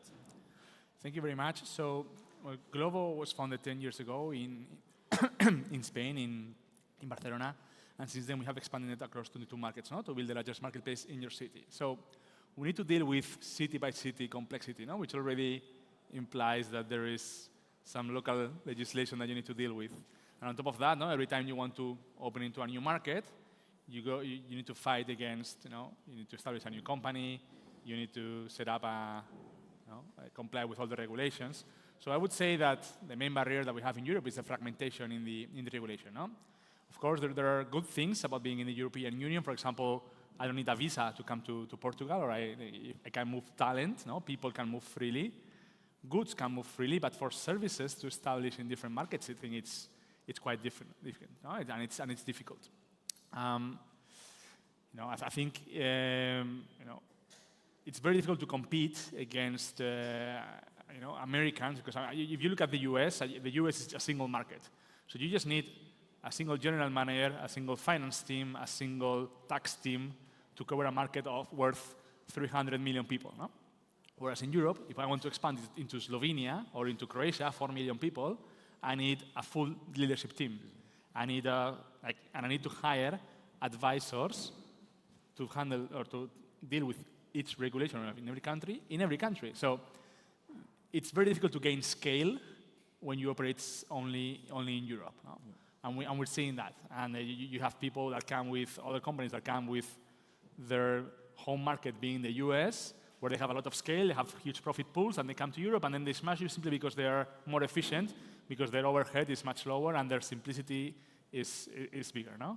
Also, I think at the early stages of a startup, when you want to expand and you feel like all the energy of a young company, say, okay, I want to expand into Italy. Okay, 6 months of assessment to see if I need to adapt any of my processes to the regulation. 3 months to set up a company in Spain. How come are you going to, a startup should be a rocket, and a rocket should grow exponentially. This will stop you. And when it comes to the good things, as I said, so you can move talent, and that's a good thing in a European Union where there is good talent. And I think that we will never compete in cost against emerging economies. We need to compete on the value added of our talent. And I think we need to, and I think Europe has that foundation, which is talent is very difficult to build. We already have it. Let's try to retain it. And I think that's the biggest opportunity that the European Union brings to us. Okay, thank you very much. If any other want to add something, please go ahead. If otherwise, Tomás, you see this from the investor perspective. Are these just manageable growing pains, or they're structural barriers, and structural enough to push startups to move faster or even relocate? Well, I think everyone criticizes Europe, and we know all the challenges we have ahead, like the market is highly fragmented, there's all the regulatory framework around companies, so it's not easy to scale, but I would like to start highlighting a couple of things we achieved in the last decade. So today, tech companies represent like 15% of the GDP in Europe. This compares against 4% 10 years ago. The investment in tech startups tenfolded since 10 years ago, and now we have like more than 25,000 new companies being produced every year in Europe, which accounts about 1/3 of every companies produced in the world. So I believe the market is maturing. We have great talent. So some of the best universities and research institutions are based here in Europe. We have more capital than ever, especially at earlier stages. There are still some gaps in the growth stages, but we have more capital than ever. And I believe the mindset is changing. So right now, it's cool being an entrepreneur and not just joining McKinsey or BCG or Deloitte as a consultant. So I believe the mindset is changing, especially at people at my age. And from an investor perspective, what I can tell you is I'm seeing like the larger talent density ever, like real good people becoming entrepreneurs, like lefting good corporate jobs, comfortable lives, and going into these adventurous life as entrepreneurs. And I believe we are in this, navigating into this unique opportunity right now. We are seeing like a generational opportunity of building a company with the AI tech wave. So like mind-blowing products are being launched. You can see, for example, the OpenClaw example, like a one-person team launching this amazing product and being bought by OpenAI a couple of months after it. Rumors say for $1 billion, no one knows, but it's pretty impressive. So right now the problems comes with scale. So like if you look at the previous 20 years, the US has been able to produce many trillion-dollar companies. Here in Europe, we don't have even a single like $100 billion outcome. We have real great success cases like Revolut, Spotify, Klarna, Sword Health here in Portugal, but no real impressive trillion-dollar outcome. So scaling is now the main challenge, and I believe we need to address it at different points. Yeah, for sure. And I think the stability in Europe, it's an asset as well, at least for now, because it's all divided, so it's a good thing as well. Simon, thank you for being here as well. So you've been working EU Inc. for the ones that don't know what is EU Inc. I would like to talk a little bit about it. What needs to change? What would you like for Europe to do? And is Europe finally getting it? How does that work? Well, sure hope so. I mean, I share the perspective said before.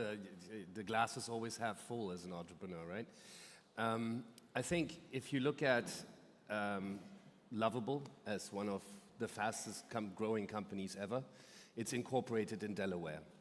And the de facto standard for investing into startups is to be a Delaware corp.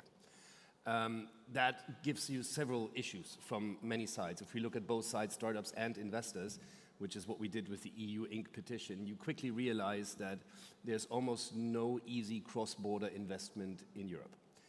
It's very hard to understand the gotchas, the legal hurdles in any given member state country, unless you have specific advisors invest into it and take your time and really understand. And that's often a issue for early stage companies, more so than later stage companies. Nobody says it's impossible to scale across Europe.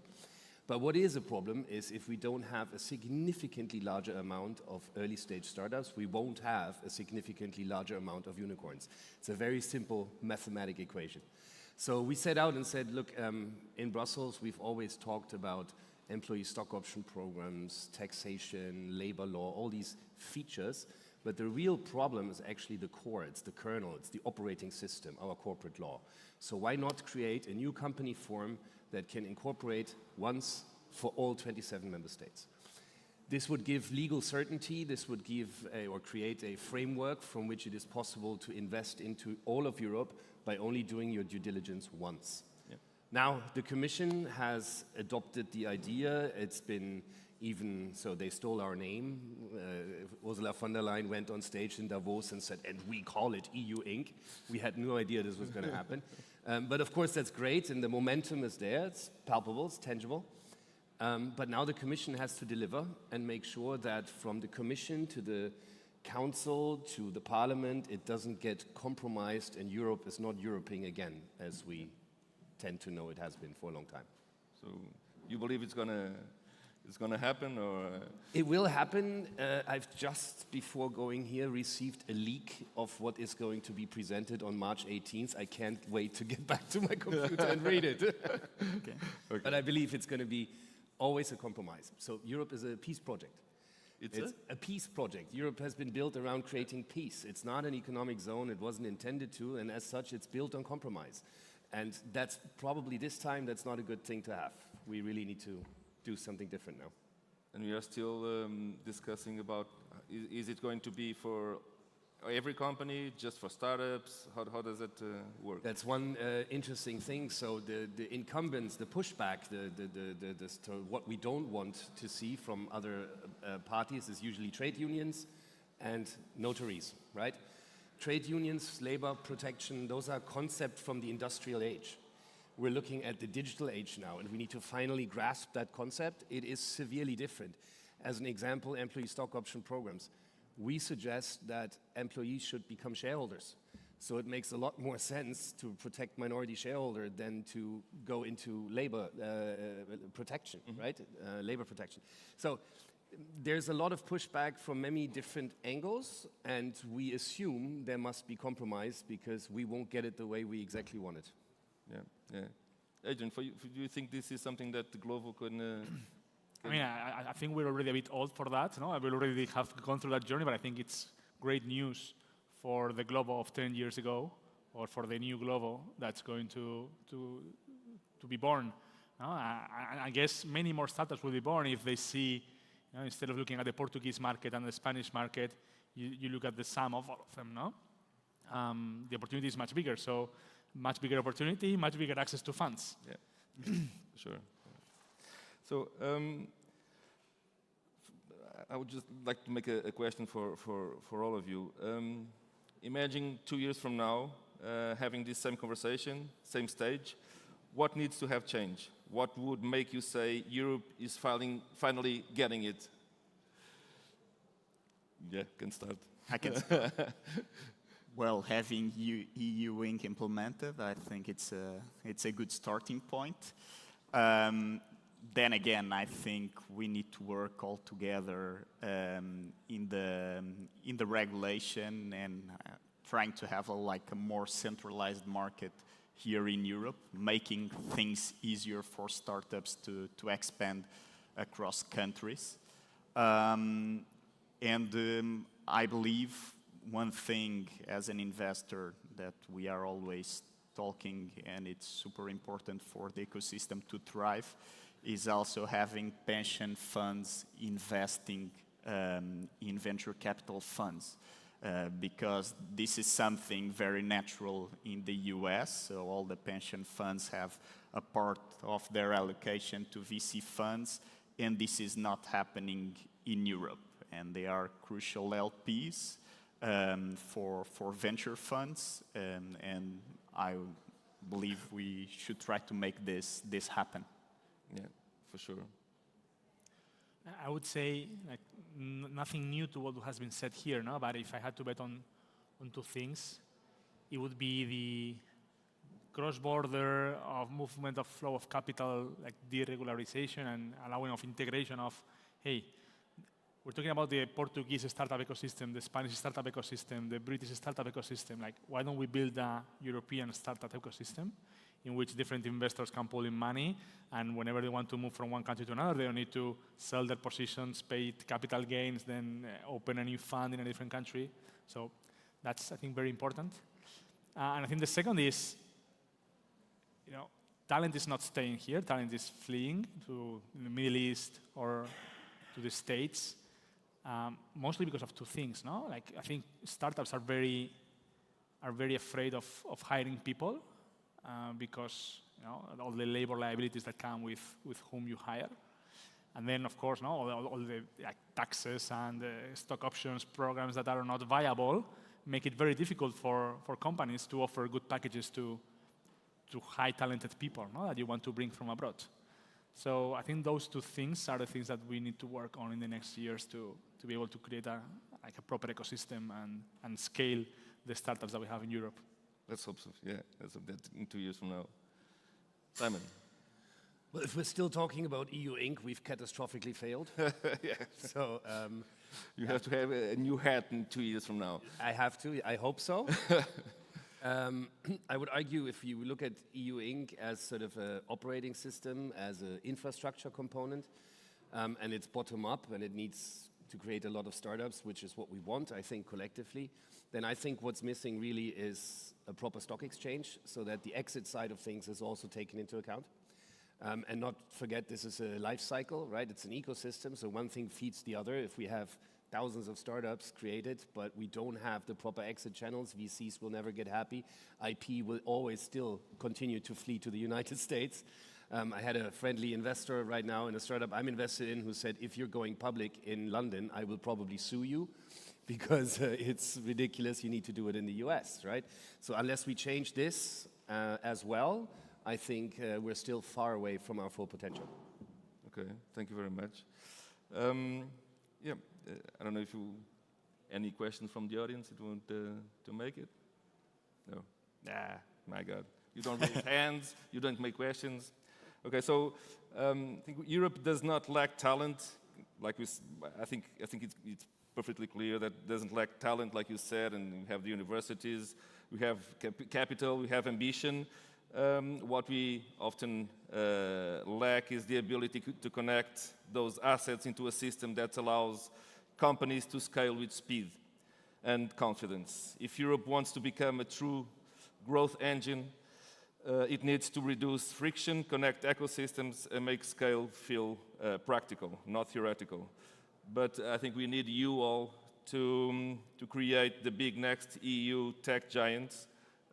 If there's no further questions, thank you very much for this magnificent time. And thank you to the guests. Thank you. Thank you. Thank you.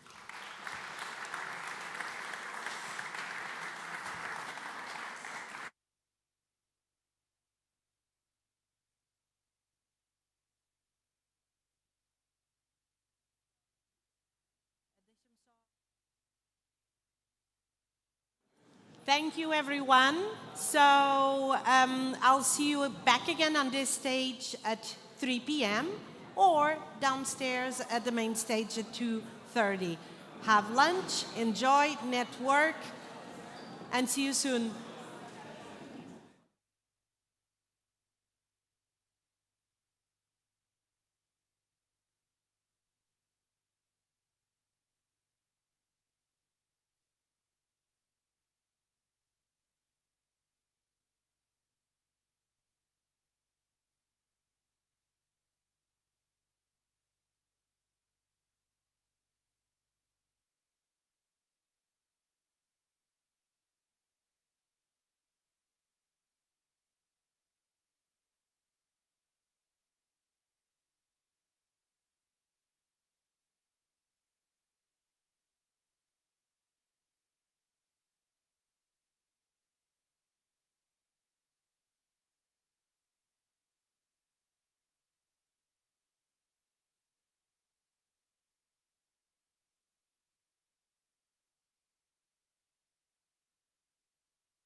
Welcome back, welcome back. For those of you that are here for the first time today, this is our AI host, and I'm the real host. So welcome back. During the afternoon, we're going to have a slight change of topic. So we're going to have another panel that now, in the morning, we talked about scaling west, scaling in Europe, and now we're going to talk about scaling in the East. But then we're going to close the stage today with my favorite topic, which is social impact. We're going to talk about how the wealth, the value, the richness, everything that we are creating, whether it's with AI or in terms of services, products, solutions, how can that benefit others? So I hope you enjoyed the topic. And to start the afternoon theme, we have João Tenente, who's going to talk a little bit about big impact.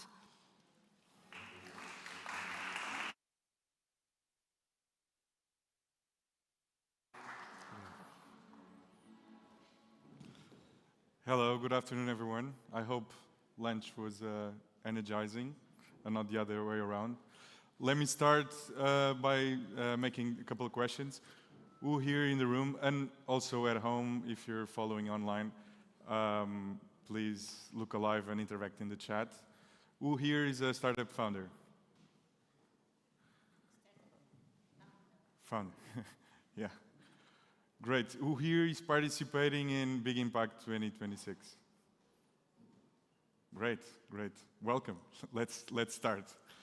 So my name is João, and I've been working in innovation for almost 10 years. I'm 32, almost, and for the past almost 10 years I've been working in innovation.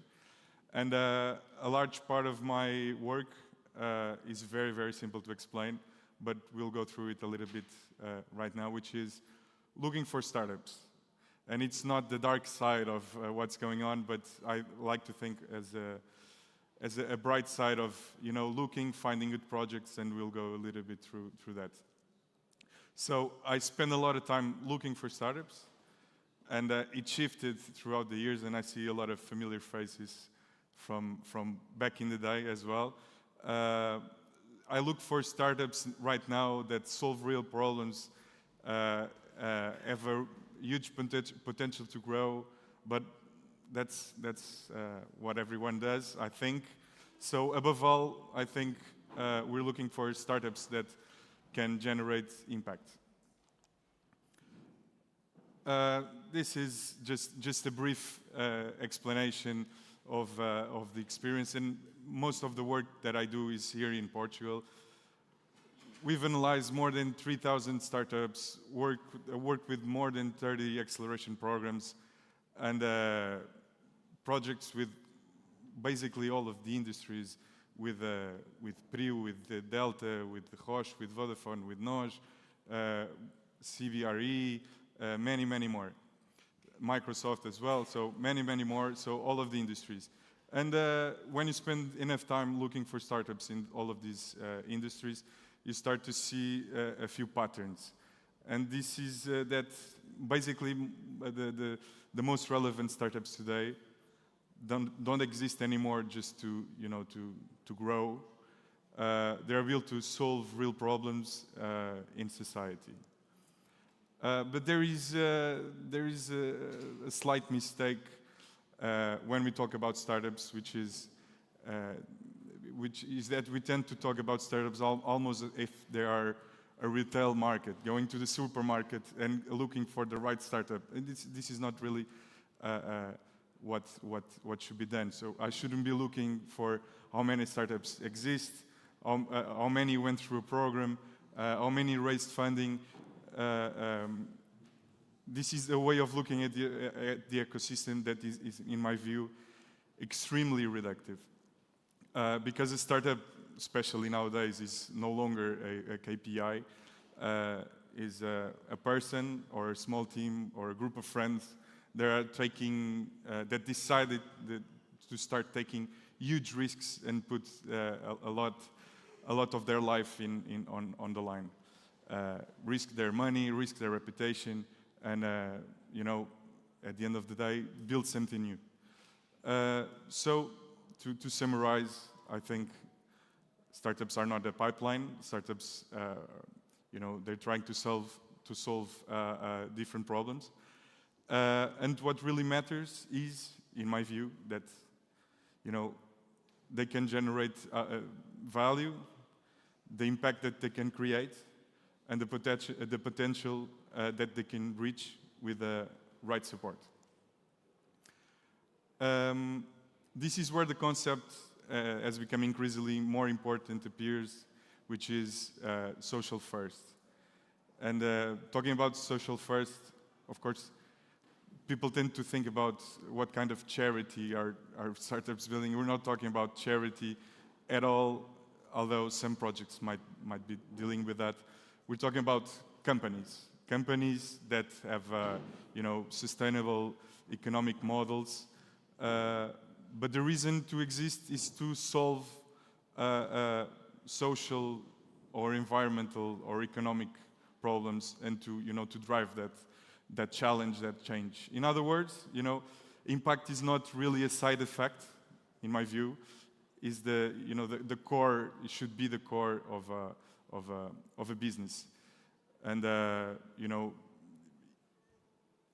these startups that have in mind the social first aspect, and more, I would say most of the most relevant are now like this, are addressing structural challenges such as education, inclusion, healthcare, sustainability, access to services. It might be technological or not, since we are in a big technological event, and also education, reskilling, future skills, etc. And if they actually succeed, something very important might happen, which is they generate social impact, even if it's just through generating jobs and opportunities for people, while also generating economic and financial value.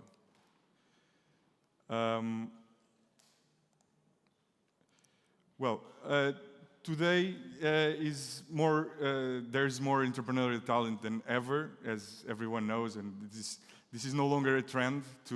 Startups are no longer cool and a trend. It's going back to what I said. It's something that people are building, and right now more and more are growing and building every day.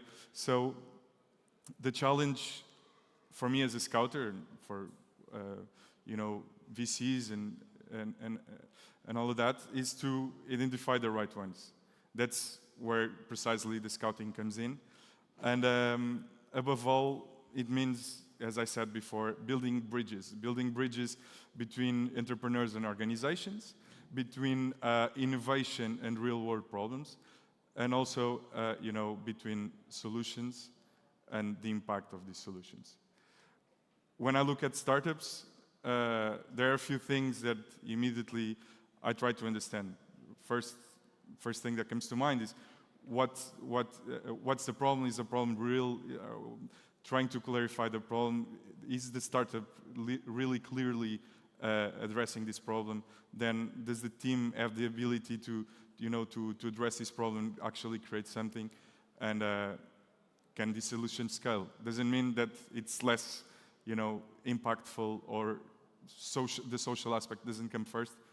We have to look at the scale as well. Because solving a social problem at a small scale might be very, very interesting, but solving it at scale can transform entire communities, entire systems.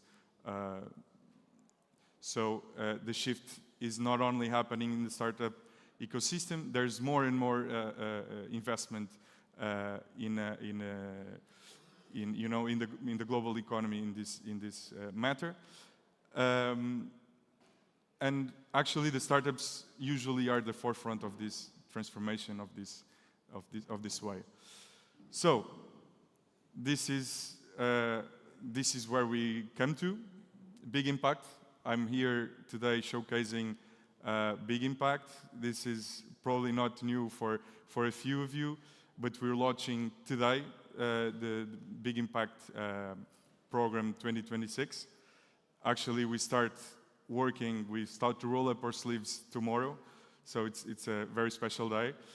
And Big Impact didn't start this year. And with the context of evolution, scouting, all of these aspects, let me just tell you that around 15 years ago, Big started, and it was called Big Apps. So what was relevant back then was mobile apps. And we started with this evolution.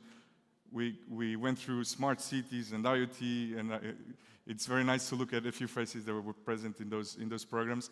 And right now, this is already the second program that is dedicated to impact. In this context, and I'll be very quick, right?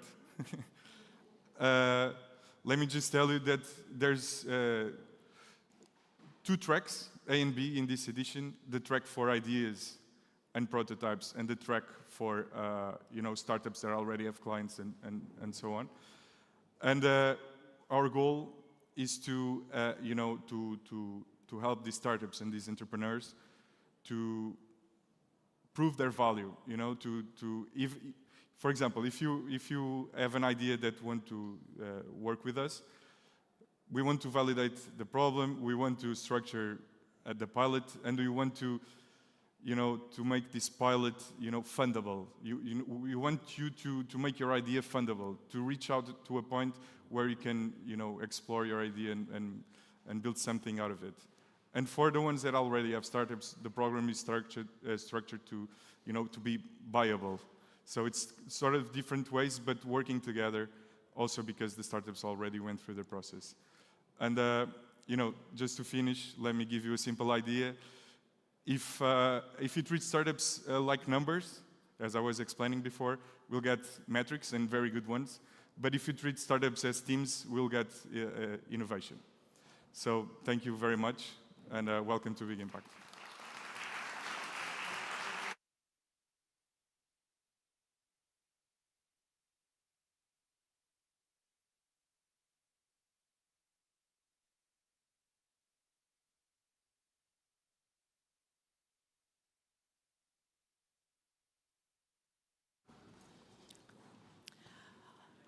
Well, thank you, João. So as you can see, if I'm going to be the one controlling time, so if someone is out of line, I get closer to the stage. It worked just fine. Thank you, João. So we're moving on to a next panel, and we're going to call to the stage, to the next talk, sorry. And we're going to call to the stage someone that came specially from cold Stockholm in Sweden. And she's going to talk about responsible AI and sustainability and a lot of topics that I think are very relevant. Fernanda, welcome to the stage, please.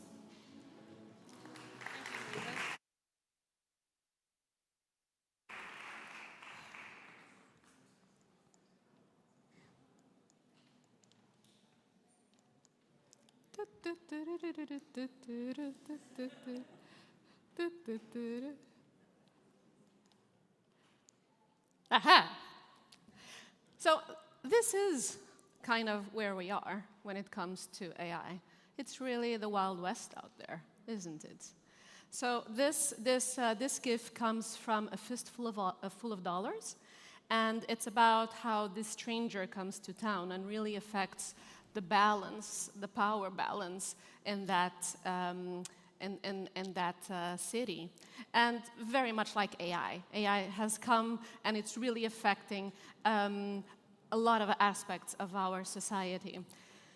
If you allow me to be a little bit of a geek here, so a fistful of dollars is actually from Sergio Leone, but he was sued by Kurosawa for stealing his movie. Basically, what Kurosawa said is, this is a great movie, but it's my movie. Which fits even better with this analogy, since AI also brings so many issues when it comes to IP protection and protection of creative ideas. So, why is this the Wild West? Many reasons. AI consumes a lot of energy. I think we all know this. But just to give you here an idea in some numbers, so up here you have conventional data centers. Down here we have hyperscale data centers. all the way to the largest announced, and this is a relation to household consumption of energy. The largest data centers announced actually are around 5 million, the equivalent of 5 million houses. That's bigger than Portugal for one data center. A lot of issues when it comes to CO2 emissions. These are satellite pictures from Colossus, the AI from Elon Musk. And what you see here, it's not Christmas decoration, it's actually methane burners that are burning methane 24/7. Now, this is illegal, and at the highest has been 35 methane burners. Now in January, EPA has said, you know, it's illegal what you're doing. What they did, very smart, put the burners on top of trolleys. Oh, it's not actually installed there, it's a trolley, we can move it if we want. The EPA said, no, still illegal, but it's still happening, still going strong. The impact of AI and water, huge. A lot of the data centers, this is from the US, are actually also being implemented in areas that already have water scarcity. Now, you know, quote me on this. The future of AI is not really dependent on algorithms or data. It's going to be determined by water, by energy, by planetary boundaries. We keep having this discourse, this very ambitious, very interesting discourse about where AI is taking us, but we are limited. We are limited to this planet. There is such a thing as planetary boundaries. To all this, to the impact in the planet, there's a lot of issues related, for example, with AI and biases. I think most of us here are aware, but basically when you have AIs that are trained on data, and that data is biased, therefore the AI will also be biased. And absolute lack of regulation. It's really interesting what has been happening lately with this spat between Anthropic and the White House, because there is the lack of regulation is such that this technology is being controlled by the terms of service of a commercial contract.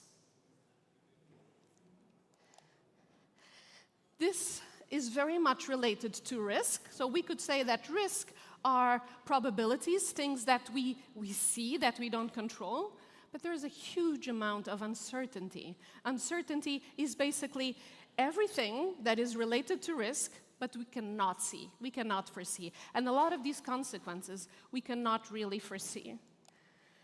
Most of the days I feel like this. Is this? So this is Tuco. This is from The Good, the Bad, and the Ugly. And this is Tuco talking to Blondie, which is Clint Eastwood. You know, I feel mostly that I'm talking to another blonde person that lives in a house that is white. Now, if we are in this situation that there's a lot of risk, there's a lot of uncertainty, a big feeling of being overwhelmed on what is happening, what can we do about it? And this is where I think the connection with sustainability is really, really interesting. Sustainability has a bunch of frameworks to do exactly this, to work with risk, to work with uncertainty. I have here one of my books that was just now published in November, and I'm going to have a little competition with you here. And whoever knows the answer gets the book. Are you ready? The question is, which tool from sustainability, from the world of sustainability, coming from CSRD, looks into the impact of a business in society and vice versa? What is happening in society, the impact in a business? Yay! A book, go in there. Let's do double materiality for AI. We are saying that we're having difficulties implementing AI. Yeah, do a double materiality for it. understand the impacts in society, and vice versa. This was one of the points of an article that we wrote for the Financial Times in October with the Chapter Zero Alliance. Another interesting aspect of connecting sustainability and AI is related to this. And let me take some time to kind of guide you through this. This is an original idea. We are coming out with a book chapter, actually, now in Q2, looking into the relation of AI and ecosystems and sustainability. So here's the thing. Foundation models. They used to be pretty new. Everyone has access to them, right? Okay, they are foundation models, LLMs. Okay, this is the base of AI. Most organizations have access to it.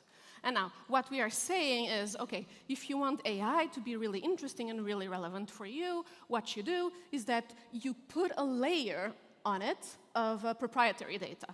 So your own data. Data from your organization, your customers, and then you can kind of integrate a bit further and make it a little bit more special, more relevant to you. But what I'm saying is, even this is going to get pretty standardized pretty soon. Because your competitors, if you're a business in Portugal, and you're competing, let's say, with a business, let's say in India, for example, pretty soon they will also have, they have the same LLMs already, they have the same foundations, pretty soon they'll have the same kind of data. What will be the data that makes really special what you're doing? It's the data that you're developing with your stakeholders. Your stakeholders are only yours. If you're based in Portugal, if you're based in the EU, you have your specific stakeholders. And that is where you have data that no one else has. So data creates the differentiation, but while working with your stakeholders in an ecosystem, you make it so that data is a strategic moat. It's something that is very, very hard to copy. So just kind of going back here, so you're increasing differentiation, increasing the strategic advantage, and lowering the replicability of what you're doing. So it's going to be really hard for someone else on the other side of the world to do what you do.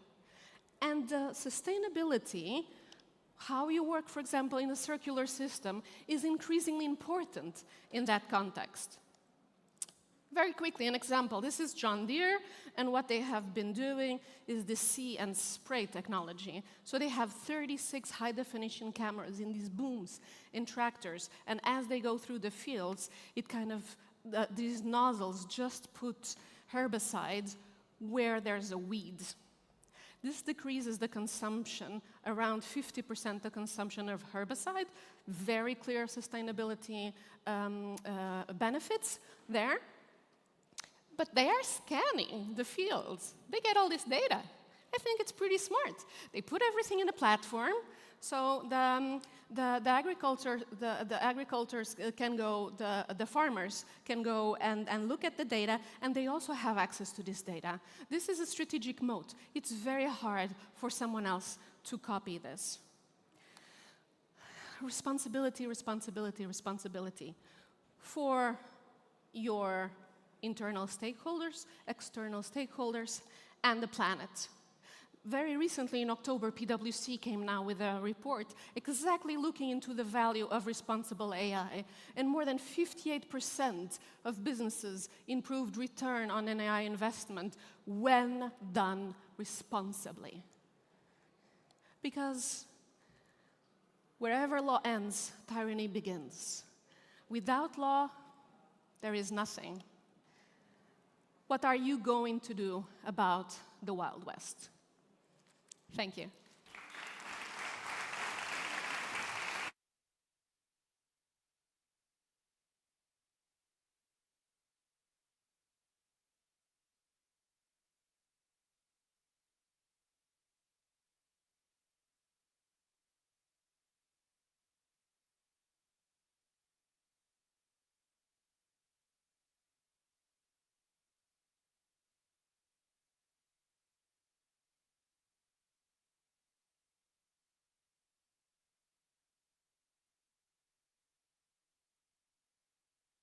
We are again. So for those that were here this morning, who here knows why I'm standing on a wooden pallet? Just one? Oh, so it's all new attendees. I like that. So there's a reason why I have a wooden pallet. We wanted to challenge the startups to do a pitch in a different way. And so they're doing it Ignite style. Ignite style, it's an event model that whoever is presenting 20 slides, 15 seconds each slide, 5 minutes total, and standing on a pallet. And in order to take that challenge, we have Stella Brandão, who's coming and talking about a cool Care project. Come on in.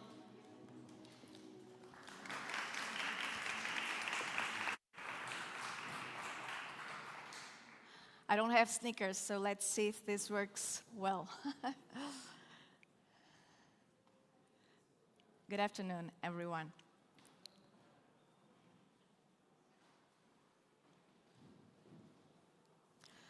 Mental health systems are under enormous pressure around the whole globe. Demand for care keeps rising, professionals keep scarce, and existing care models are struggling to keep up with this scale of need. Today, 1 in 4 people will experience a mental health challenge in their lifetime. Yet, despite this scale, access to timely support and continuous care is, for some people, remains limited. But the real challenge doesn't happen over sessions, over therapy sessions, because mental health journey is invisible for clinicians, because it happens in usually instructed sessions, scheduled moments, limited in time, where patients share their experience and therapists try to understand what has been happening.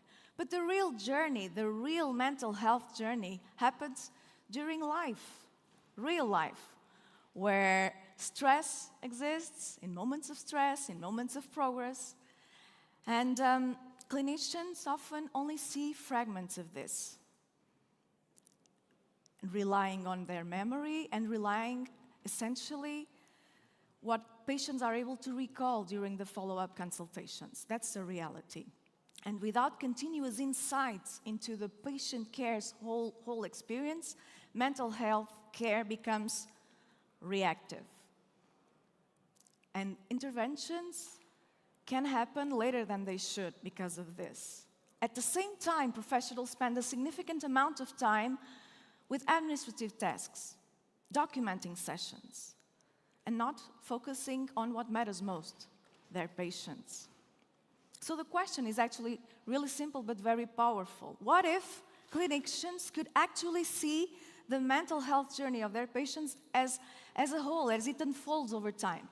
My work sits exactly at the intersection between technology, AI, and mental health. I lead the first Portuguese research center on AI applied to mental health. I also lead Visual Thinking, a tech startup developing AI solutions, and CASME. I work with clinicians, mental health clinicians, for several years. And that is precisely why I choose to develop Care Studio, an AI platform to support psychologists and psychiatrists in their daily basis at their clinical practice. It's not an AI to replace therapists. Our approach is completely different. It's to amplify their capacity and enable them to focus on what really matters most. All of us, people. The goal is to move from isolated sessions to a new whole care model of continuous support that sees the patient all over the journey. By providing clinicians with structured insights, PsyCare will help them better understand patterns and their progress and their engagement with the therapy, not just in isolated moments. The platform is grounded in strong scientific research and evidence-based clinical frameworks, developed together with experts in psychology, psychiatry, AI, ethics, and above all, compliance. At its core are our AI proprietary models trained specifically for mental health contexts that can effectively retrieve support to clinicians. From the beginning, PsyCare has been developed with clinicians and healthcare institutes. We are running our first national pilot in a hospital at Figueira da Foz. And we have built this within multidisciplinary teams in order to truly support their work. Today we see extraordinary growth in AI.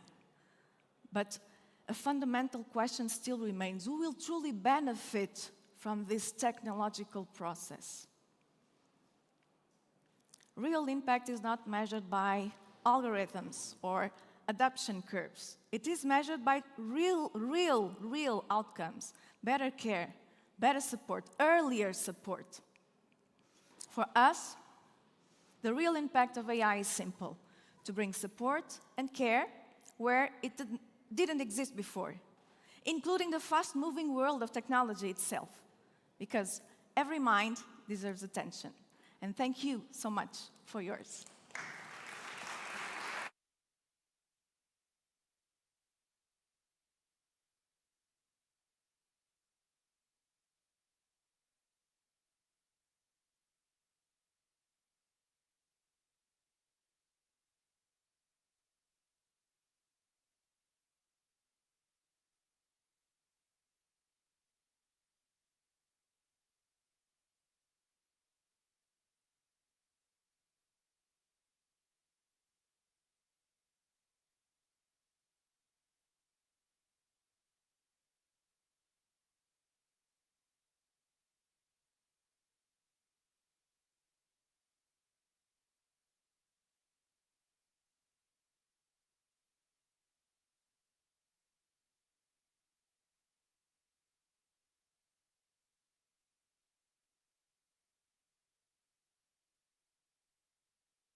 Okay. So since everyone here is almost new to this stage, as you can see, this is very active, very pivoting, as we say in startup world. So now we're going to have a seating panel where we're going to talk, as I said before, about scaling to the east. And so I'm going to call by name our speakers of this panel. Can you please start rising to the occasion? First, we're going to have António Ferreira, that came straight from Dubai, almost skipping a few adventures due to what's happening there. So glad that you're with us. Pedro Camacho, Nearsoft, doing a lot of business in Africa.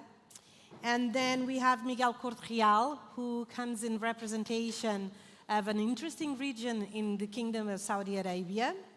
And at last but not least, Gilles Azevedo, Unicorn Factory, who's going to help moderate and get insights from these gentlemen. Enjoy.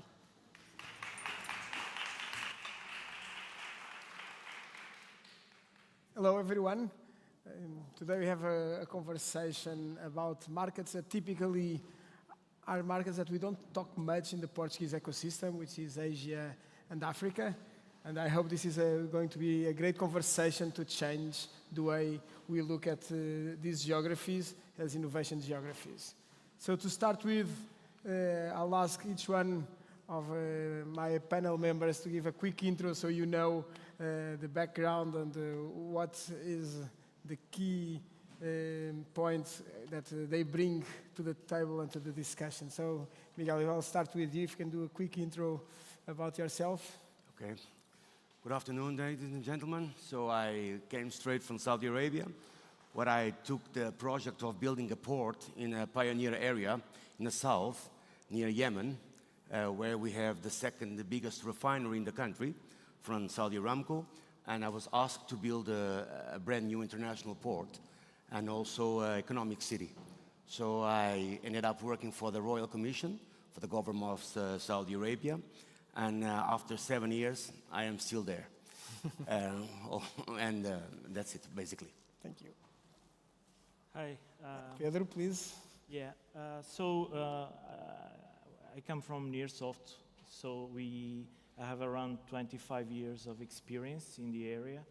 Nearsoft started 8 years ago, and we're currently doing digital banking and expanding in several African countries at the moment. So the main idea is to share probably my experience and in this continent. Yeah. And finally, Antonio. Hi, so my name is Antonio. My experience in Asia started a long time ago, started in 2010. I have a company in Tokyo since 2010, so 16 years now, mostly focusing on innovation for automotive technology. That's where most of my experience is automotive. Then in the last few years, I've moved away from automotive. I've had a great experience in Saudi Arabia at NEOM for 2 years. And now I was recently in Dubai. Unfortunately, I got caught up with everything that was there. My flight was cancelled on Monday. I managed to get a flight on Thursday, so I'm safe here now. But my experience has a lot to do with Japan, Dubai, Riyadh, and also now Singapore as well, which is a hub. So to be honest with you, lately, my background is innovation, but I'm literally chasing where the money is and where you can get the most business. So great. So we have here actually 3 main geographies represented. We have the Middle East, and with both of you. We have Africa, and we have the East Asia with your experience. Antonio, my question is for the audience that is not so familiar with these markets, how would you describe the current innovation ecosystem at each one of these geographies? And we will start with the Middle East and with you, Miguel. All right. So Saudi Arabia has definitely opened up to the world expertise. Let's put it this way. They have absolute mega projects ongoing, as is quite public. And I was lucky enough to grab one of them in the south. And you have to take a look at Saudi Arabia as a pioneer land where everything is welcome, every kind of technologies, every kind of expertise. And that's why they took me all the way from Portugal to build a port there. And of course, it's still is a cultural place, culture based in hands-on. It's not so easy to promote technology as the main source, but the manpower is still the main source. So even in some automation questions, we still have to prioritize the manpower as a singular. So it's quite amazing in that for us that work in maritime and port and oil and gas sector, even to be able to bring the human factor into the table. Thank you. And Pedro, for you, how would you describe the innovation ecosystem? So the view we have a bit about Africa is that it's still very on the initial steps. Well, Africa, it's a lot of different countries, a lot of different realities. You have actually some really, really good examples and huge economies at the moment. But on the other side, you have some countries that are, starting the path. Others are in the middle. But one thing is common between them is that the average age of the population is very low. So if you compare to Europe, that's probably the worst example, or for example, Japan and others, where the population is aging really quick, there's a lot of young population. And with that young population, with the better education, with the communications, with the AI, we're starting to see a lot of new startups. And actually, in Europe and for example, in North America, when we think in a startup, we think we need to have all the investment and the conditions. And these people, some of them are very, very creative. They tend to optimize what they have. And a lot of things are happening there. Of course, it's an amazing market, but a huge mistake, and talking about innovation, is going to Africa and try to impose our way of working, because you're going to fail for sure. So listen to them, see what they are doing, and partner with them. And that's the way, the only way you can make business and progress in that market. But in terms of expansion of startups, and the ecosystem will be huge, and they're starting to communicate, to create ways of communicating between all those countries. And the markets, the regional markets will be very, very interesting for, everyone in the world. Thank you, Pedro. And finally, Antonio, what is your view on the markets that you are familiar with? So I've got to sort of go back through my experience over the years and sort of see what I did right, what I did wrong. And every market, at least the ones I mentioned, and I'm talking now cities, because even within the countries, every city is different. Saudi is a good example of that. But Tokyo, Dubai, Singapore, Riyadh, all of those are very local and have their specific worries and way to deal and to do business with. I've always been lucky with Tokyo. I learned that lesson where I have a partner there, Takeshi Miao. He's always been that local voice for me.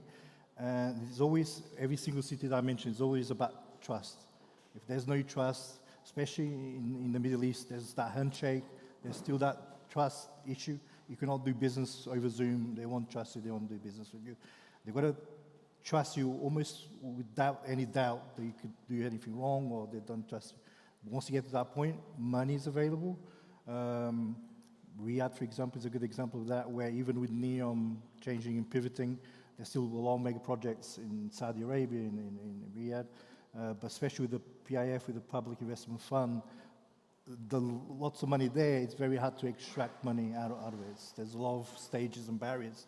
Make sure that so there's money there, but it's not easy to extract unless they trust us. So it's always for the long term.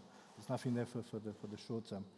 The one thing I've moved away where a lot of my business before used to be Europe, Japan, North America, especially between Middle East. Middle East always used to be a bridge between East and West, always. And it still is. But now things are changing. So Middle East is not just a bridge anymore. It's a place where innovation happens, disruption happens, and they want to do it there locally. And they want to do it, at least from my experience when I was there at NEOM, it's not just for the local market. They want to really create something that has an impact globally. So most of the projects, when you're done, first you've got to go global, Middle East, Saudi Arabia, Riyadh, but then those same universal rules you're doing for that project could go UK, London, or Tokyo, Japan. So whatever they're building there, they take it somewhere else. One good example that we're doing at NEOM is always, okay, can we take this to Ukraine, for example? Can Ukraine be rebuilt on top of this technology with all the years of war that they had? So that's sort of some of the things that are happening. But going back to the word I mentioned most times, is always about trust and people trusting you to do business with you. Thank you. I think one of the questions that everyone thinks now about when we talk about Saudi, about Dubai, about Abu Dhabi and so on, is the current conflict. So let's take that out of the table and ask that you just came from there. Yep. Is it business as usual? Do you think that this can affect the way that innovation is being developed in the Middle East? So I went to Dubai for business and pleasure to go there for a few meetings. I have a new project that involves AI, especially supporting sales in property and automotive.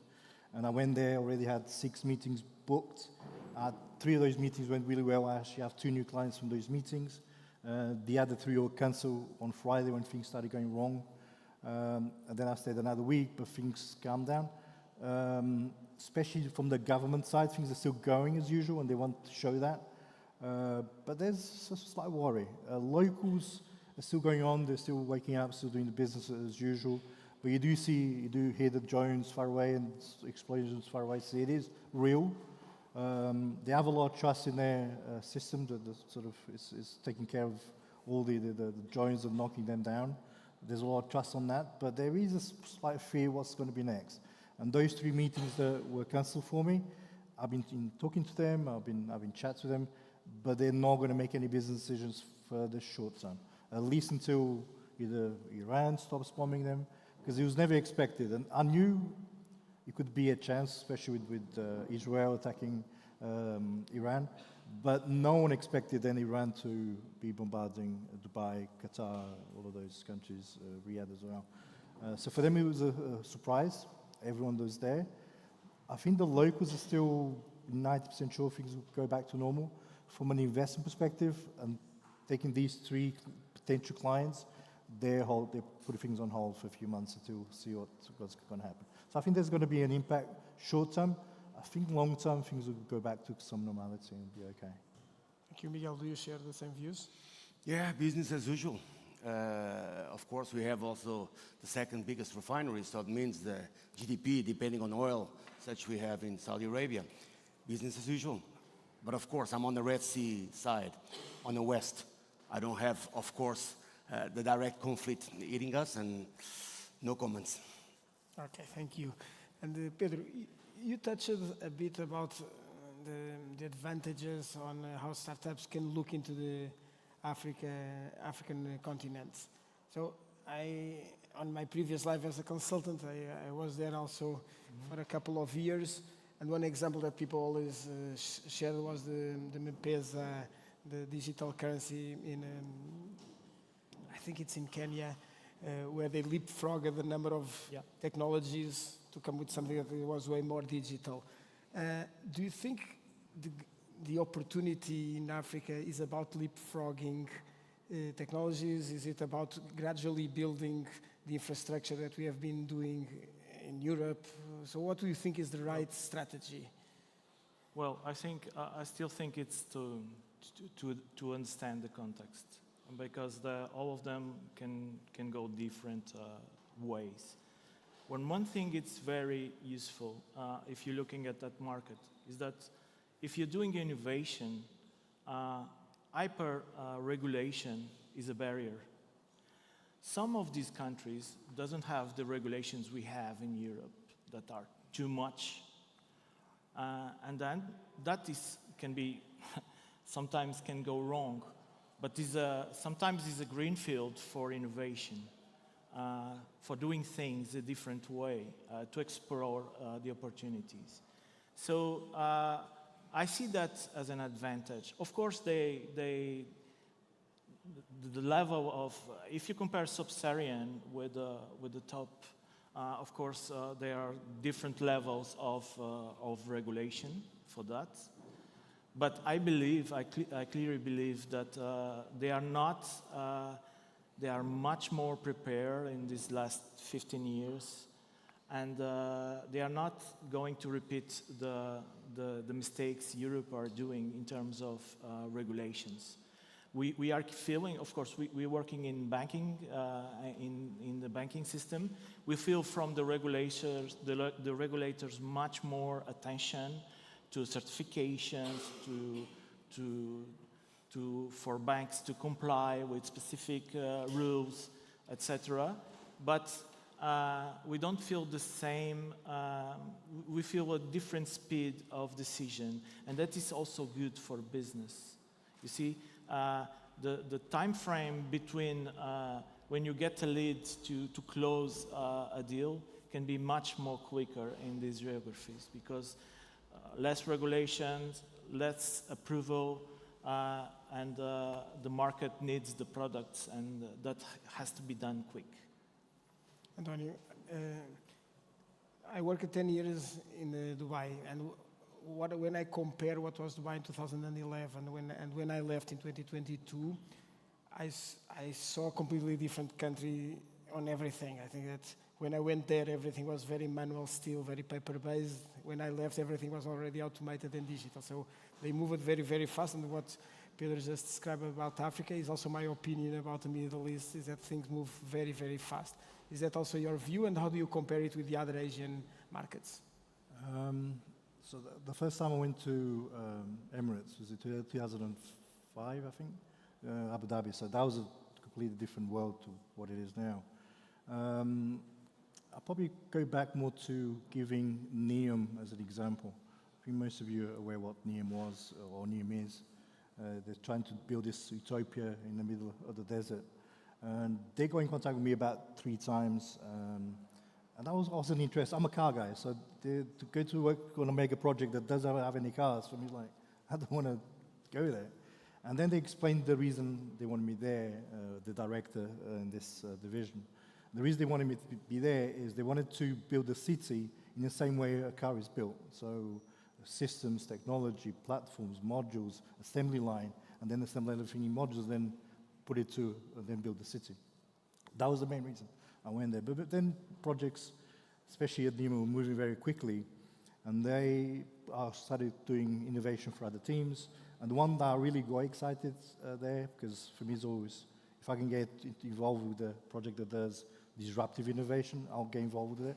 So I'll get involved in a few projects, but the one that I really got interested was what they call the 5-minute neighborhood. So this 5-minute neighborhood where you can walk anywhere within 5 minutes, you got access to university, hospital, school, whatever, you have access to that.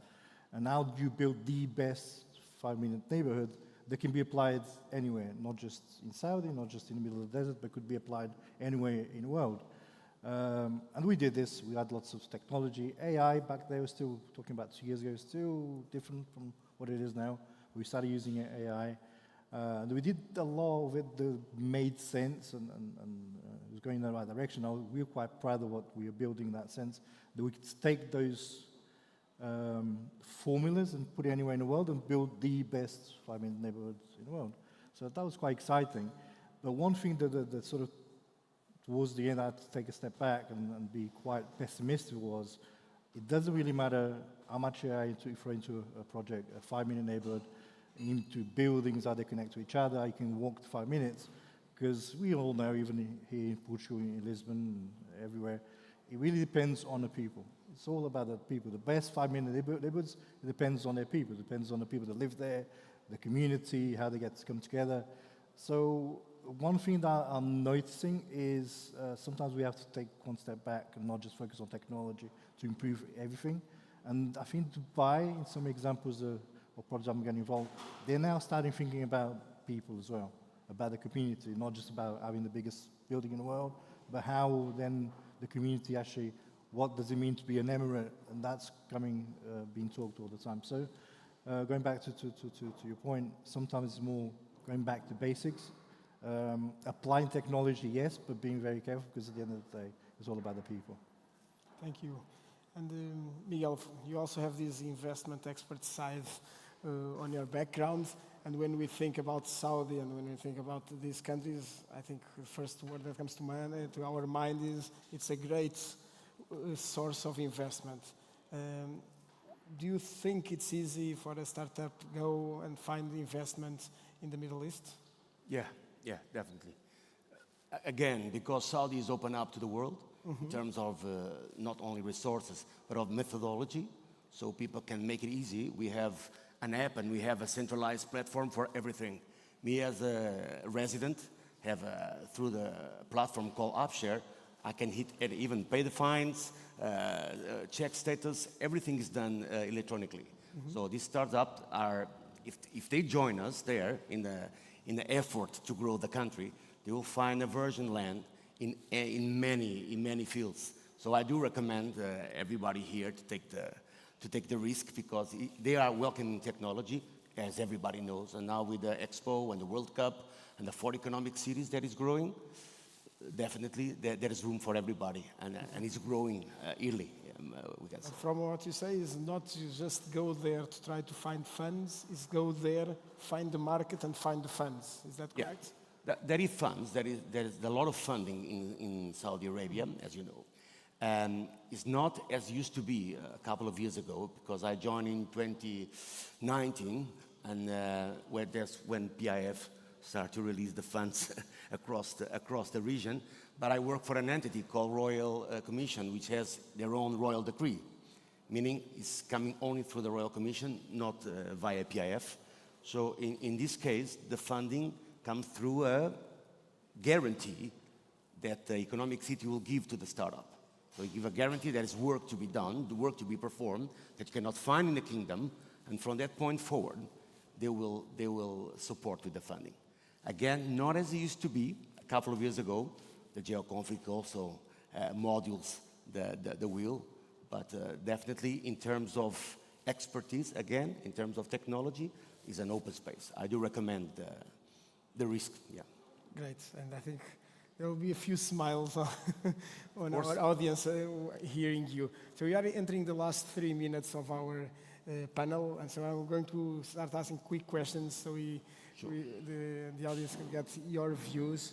And I've seen a few people that have roles in driving and growing the Portuguese ecosystem.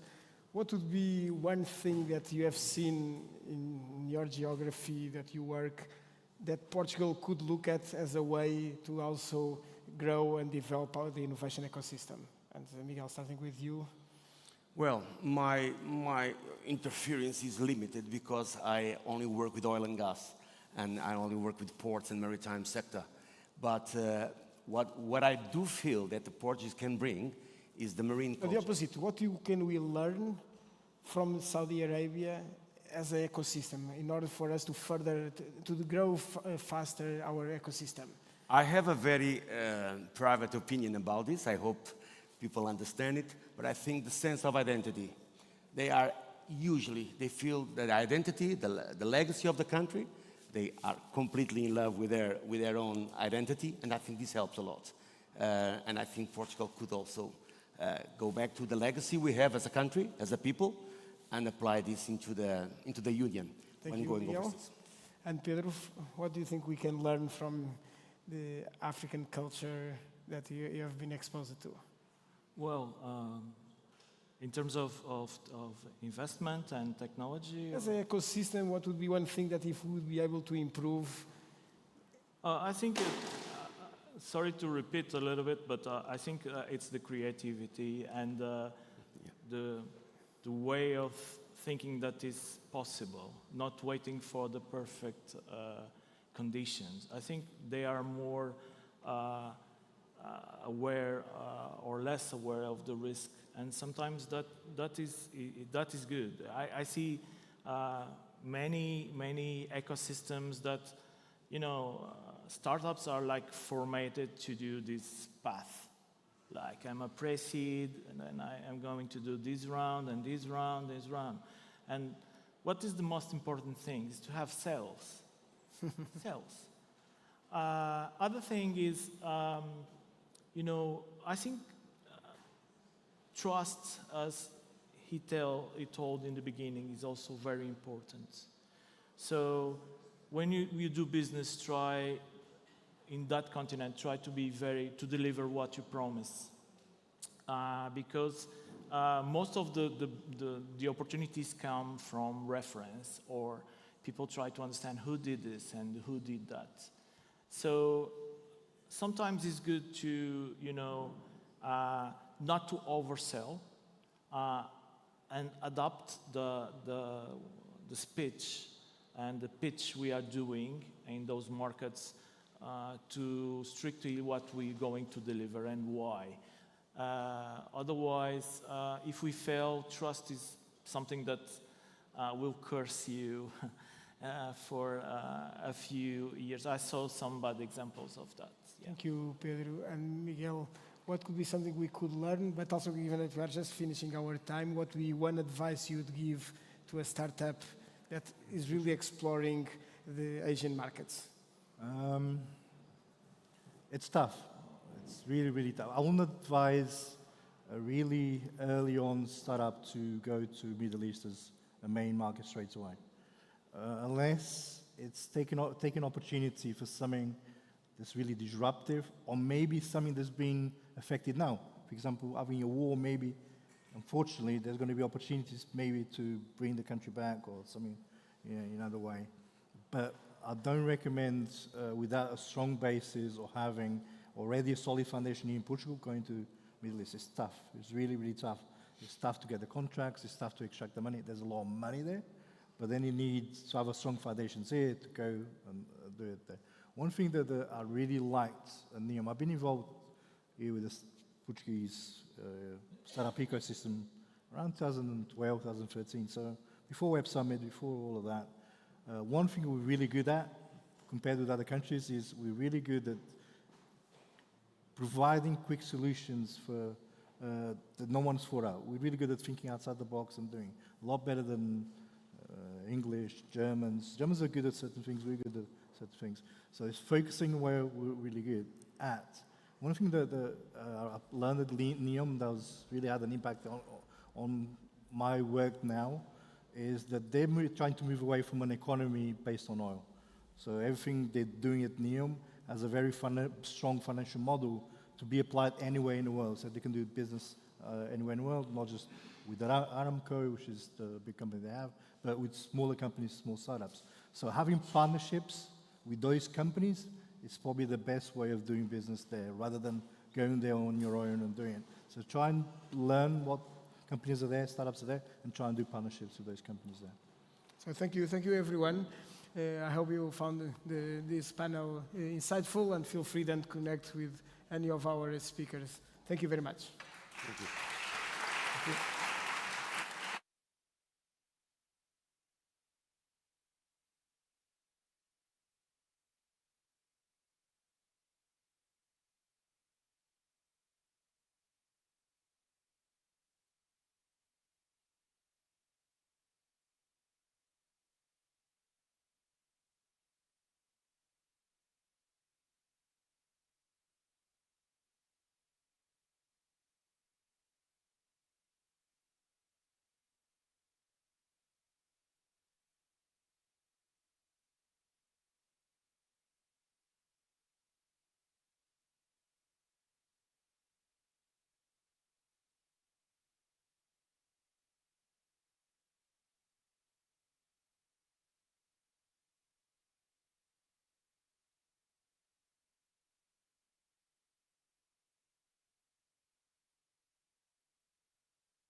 And so here we go again. Now you already know when you see the wooden pallet, it's because there's a pitch happening.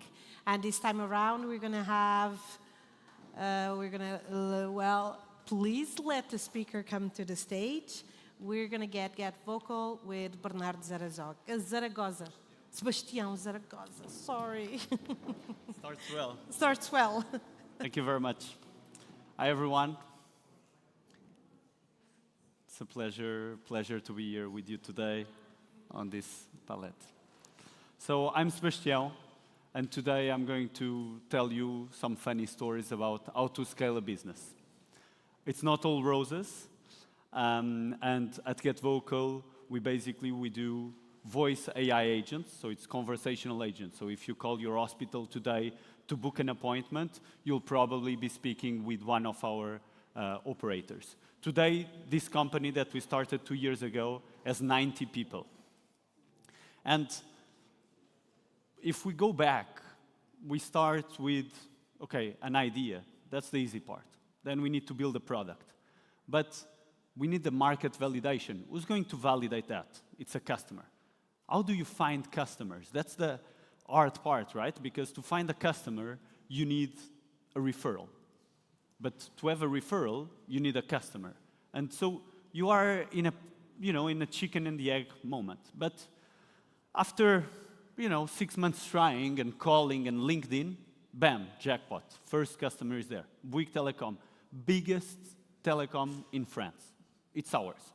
We start a project. But guess what? The product is not the best yet.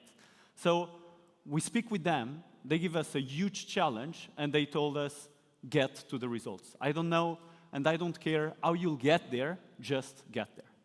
Funny story, or first lesson number 0, is I spent 5 days doing phone calls myself instead of the AI agent, basically to reach to the results that this customer asked us. And that's the first lesson, or lesson number 0, which is we need to roll up our sleeves whenever we need to. And actually, that moment gave us, or opened us, a lot of doors. It opened us doors to a customer expansion with them, but also the snowball effect started. And that snowball effect is what? It's more than 50 customers, 30 million euros in investment, and then bam, we go again. more scaling problems after it. The first one, right after, is, okay, we have money in the bank, 30 million euros. Now we need to hire. We need to conquer Europe, conquer the US. How do we do that? Let's go and hire people. 5, 6 people entering every week on the company. But, of course, it's difficult to keep up with the culture. How do you keep the culture? And this is basically the conclusion of the first lesson, which is be patient. Take your time. Even if you have money in the bank, go step by step. Interview the best candidates. Take your time. Because even if you take 1 more month, at the end, that will be worth. Now, we go to lesson number 2. It's all about product, right? We need a product. We need a sexy product. And typically, when you hire someone, they tell you, I need the best product to be able to sell this. Otherwise, with this shitty product, I cannot sell it. But you are wrong, because any new feature that you put on top of your existing product will require us to speak with a better customer, a customer that is more expert on the subject. So, lesson number 2 is sell whatever you have. A customer will understand that, and if they understand your story, they will also give you the time to develop your product. Finally, lesson number 3. There was a day I put my kids into bed, and I received an email from a Gmail, Italian Gmail, very strange guy, no company on LinkedIn, and we go on a meeting. It's basically 3 Italian guys smoking cigarettes. And I was also working with a very big partner in the UK at the same time, doing 4 billion euros in sales for them. And guess what? 2 months after, I had 200K in revenue from the 3 Italian guys and 0 euros in sales from the big partner, because they are super bureaucratic and whatnot. So, main lesson there, work with the people you trust. Go with the people that will understand your product, being those customers, partners, or even employees. So be patient along the way, trust people, and most importantly, and I think this is the biggest learning for me so far, is this is a journey. So always remember about having fun along the way. Thank you very much.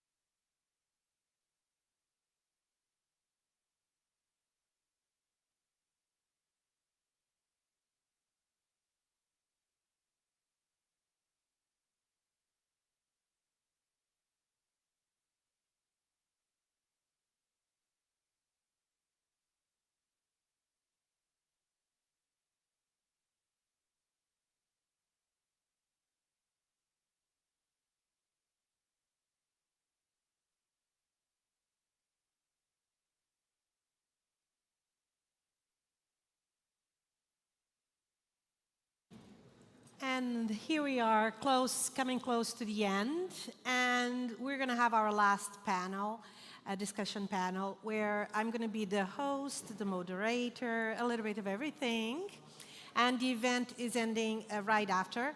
I will take the time now to remind you that we're streaming, so this stage and the other stage, so feel free to go online and, get more information, get involved with Building the Future. And tomorrow we also have Building the Future happening, but online, so as well, get acquainted where the topics, the agenda, etc., etc. So now let's start our social impact topic to close the day. And Catarina Farinha from Sword Health, please come to the stage. Manuel Gaspar from Casa do Impacto, please come to the stage. And I will be Luisa Baltazar, for those of you who so far didn't know my name, founder and CEO of Her Venture Hub. Okay, so I have a couple of questions, which actually we worked as a team, a little bit as a team. So the questions that I'm going to read, it's the work of the three of us. And we're going to try and bring topics that go from the individual impact that Sword Health product and solution has on individuals, all the way to how enablers and ecosystems and major representatives of society, like Casa do Impacto, which is part of Santa Casa da Misericórdia, and in my case, how a social initiative at global scale can have impact, positive impact, and how it all can be done with AI, right? So, first question, many startups talk about impact, but how do you move from a good intention to something that is actually measurable and scalable? And I'm going to start, of course, with the startup that we have at stage. Thank you so much for the invitation and everyone that is here. I truly think that you should have a good incentive, because you can have a good idea, so you want to do it for good, but then you need to plan your strategy on that incentive that you actually are going to measure. And at Sword, I think we do that beautifully, because our incentive is the member to get better. We actually only charge clients when the members report improvement in their health conditions. So when we design the products and how is the experience for the members, we have that into account. We are not maximizing retention, although we can argue that if the member does more physical sessions or is longer in the program, it will lead to outcomes. But what we want is truly the outcomes to be sustainable and the member to feel better faster. So we think what should be the best task or the best, and here the task is, could be, for example, a physical therapy, physical session. So what is the best exercise that the member should have? Okay. And imagine that the member is actually super anxious. Maybe the best thing that the member should do is a meditation exercise, and it's not a physical exercise. So if you start with that in mind, what I'm aiming for, and that is my North Star, I think you are on the way to do something that is still good and scalable. Okay, so I'll use your answer, kind of what you do, as a bridge to then give give some speaking time to Manuel. So that's from the individual side of it.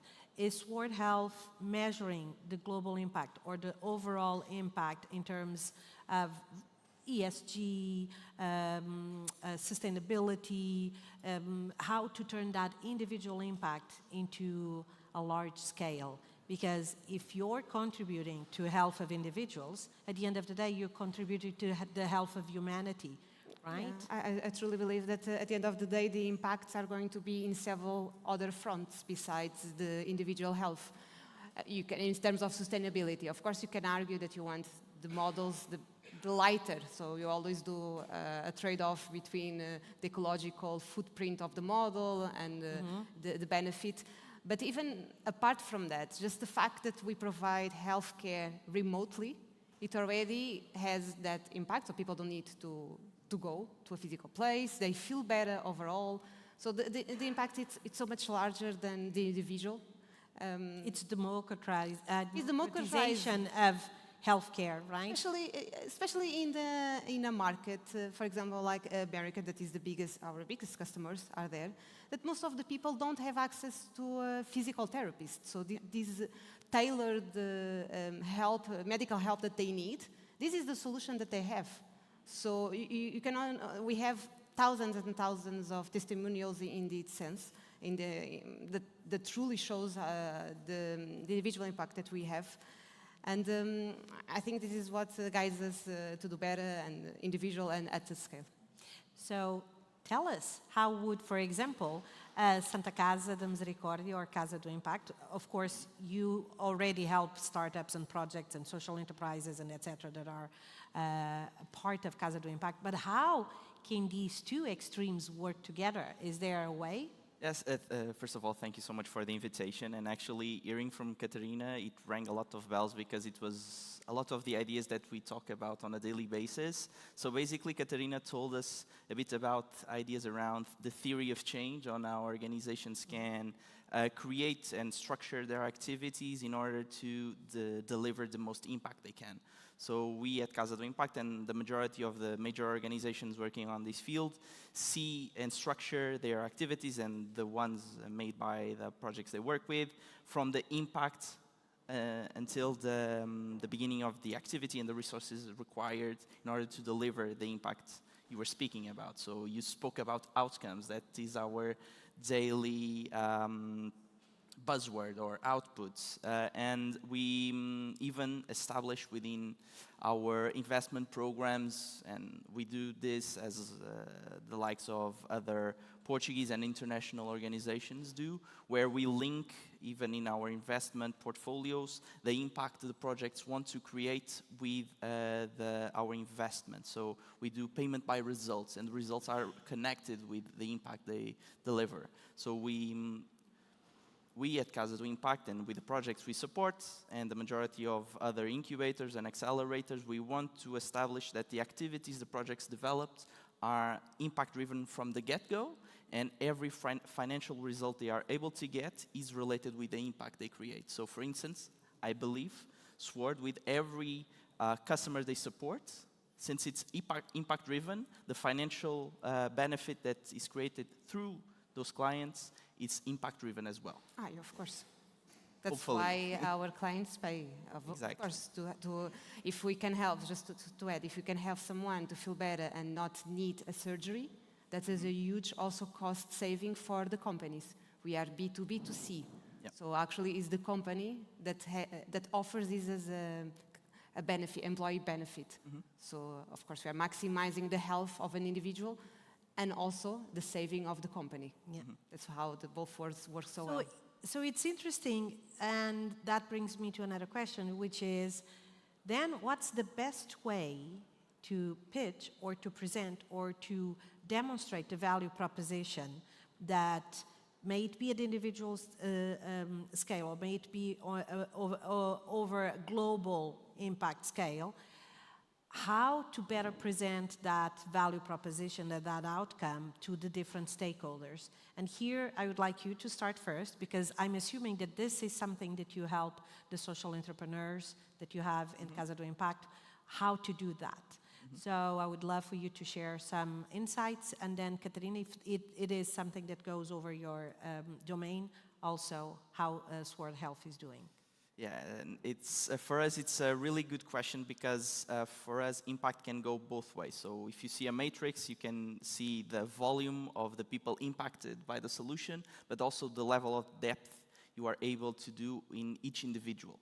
Okay. So you can, in your scaling of the impact you want to create, you can see either the amount of people you are working with or the level of difference you are making in each individual's lives. Which is the outcome, not the output, right? Exactly. So for instance, I'm seeing a couple of our entrepreneurs here, and hi, Daniela, hi, Annabelle, how are you? Go and speak with the equivalents afterwards. And the type of support we do with projects like theirs is to actually see how we can propose a different value proposition to each type of stakeholder. It can be either individuals, let's say we are working on education. We need to be able to see what's the value we are creating for the student, the primary beneficiary of the solution, the families, the schools, the professors, the municipality that is going to actually be the client in this case and not the beneficiary, the national education program as well, because we're trying to bring innovation, in this case a lot of the times through technology and AI tools, on how to promote a better environment at school. Okay. So you cannot see individually only of course it's really important to see the development of each student in terms of their grades, also their well-being within school, but then you need to see the class as a whole. How are the students interacting with one another? Then you see the school level, and basically what I'm saying is a lot of the times, and we're seeing this discussion being done increasingly, it's how we assess the systems the solutions are placed in, and the real impact is how, in the long term, we can do what we call a systems change. Which is interesting that, for example, what Fernanda Torre mentioned today, with the example that she gave of the weed herbicide sprayer and etc., there's a lot of data that can get insights and can provide insights on not only on how to improve the product or how to better serve the customer. As you said, you're B2B2C, when you do it through companies. So this actually can be data that can be used, there's data and information that can be used not only to reinforce the value proposition, but also to find other impact, extra impact that the solution is having. Like I said, I think there is the extra impact is saving costs, avoiding extra costs like surgeries and things that are even more costly in that sense. So if someone is feeling better with their health, they miss less work days as well. So the impact for the company, it's clear and it's shown. Like we have already so many years of working that our companies trust, and our numbers show that.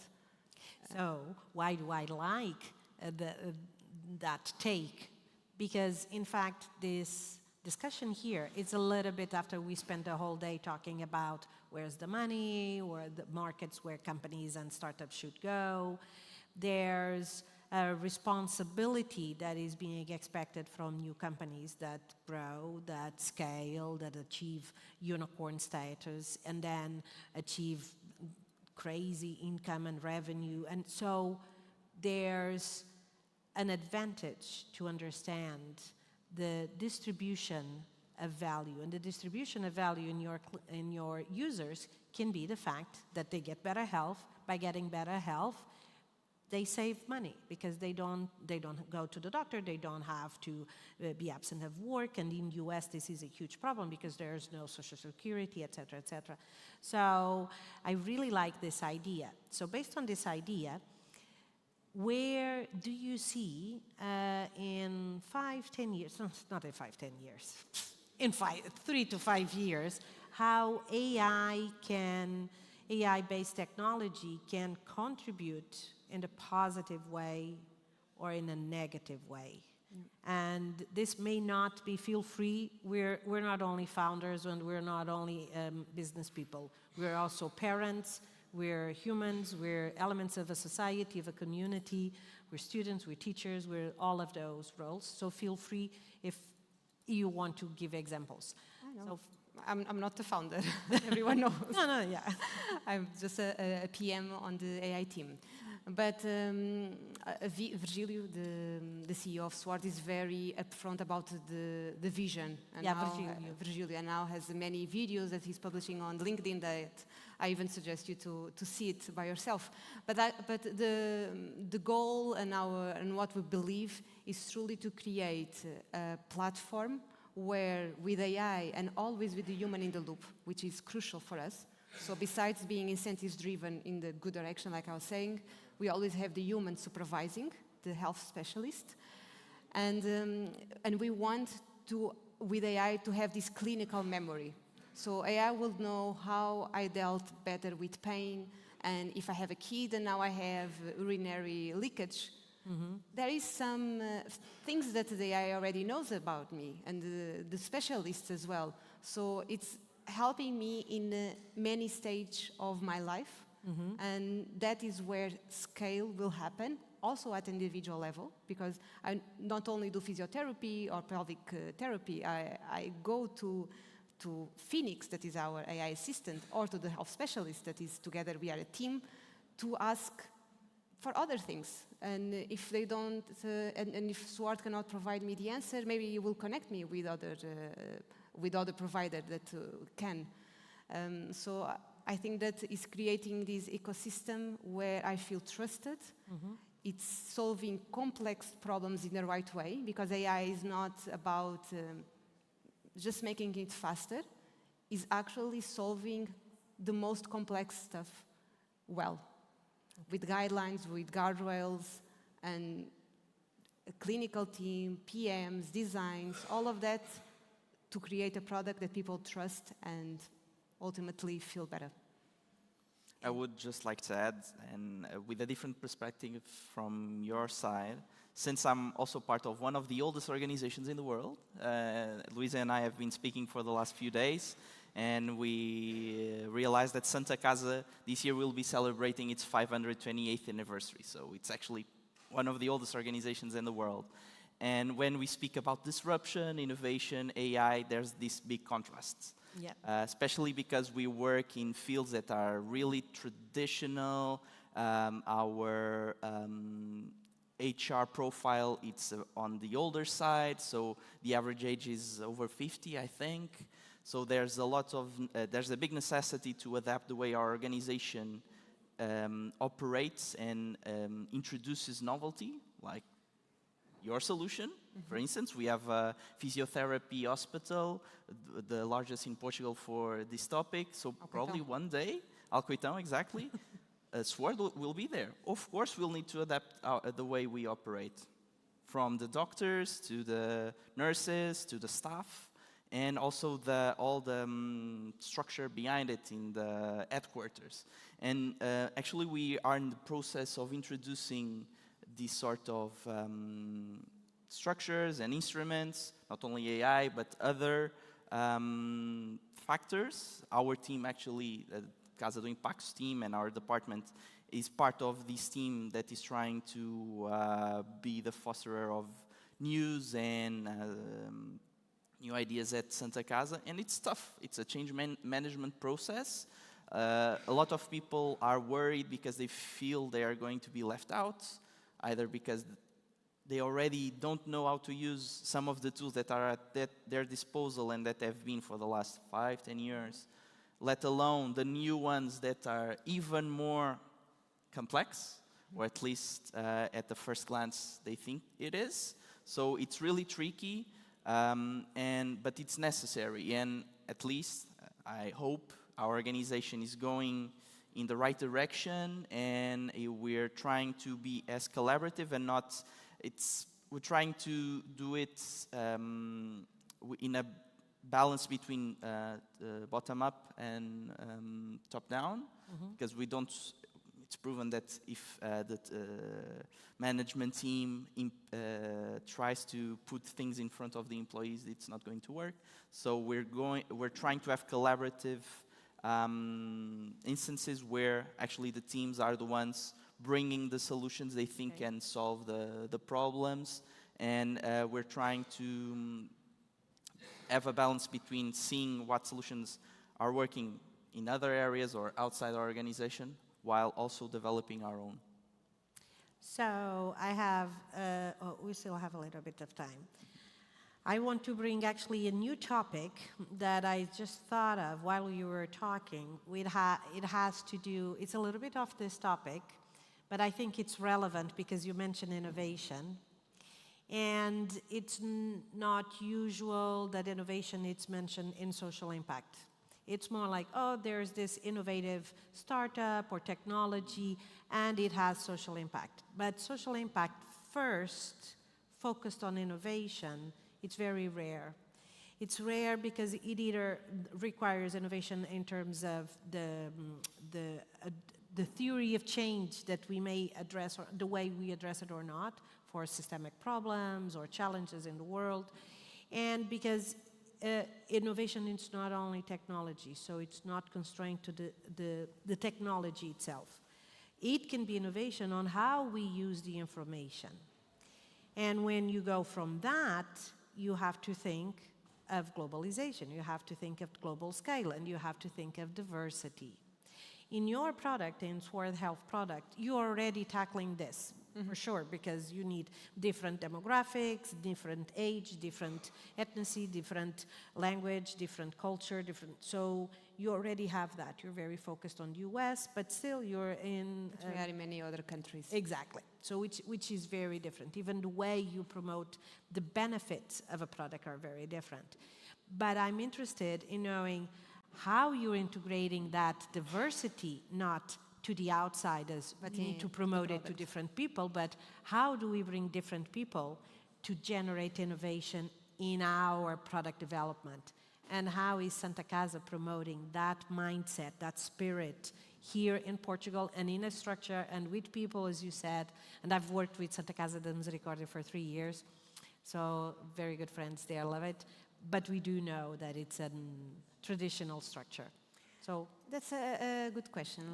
I think, like I said, when we do product development, so when we are scoping what the product should be, the team already, it's very diverse. So not only on the roles, like can be the product manager, the design, the UX research, the clinician, of course. But apart from that, we also have different cultures. We have Portuguese, Canadian, American. So I think that we have sometimes discussion about, will that feel natural for an American? Because from my perspective, sometimes I need to recognize that there are cultural differences that I might not be aware, and how we can actually not teach, but guide our AI to also not have any cultural bias. So we think about it. And for example, about health literacy. So we don't want the AI to say, Phoenix in this case, to say any clinical term unless the person is the first one to match that level.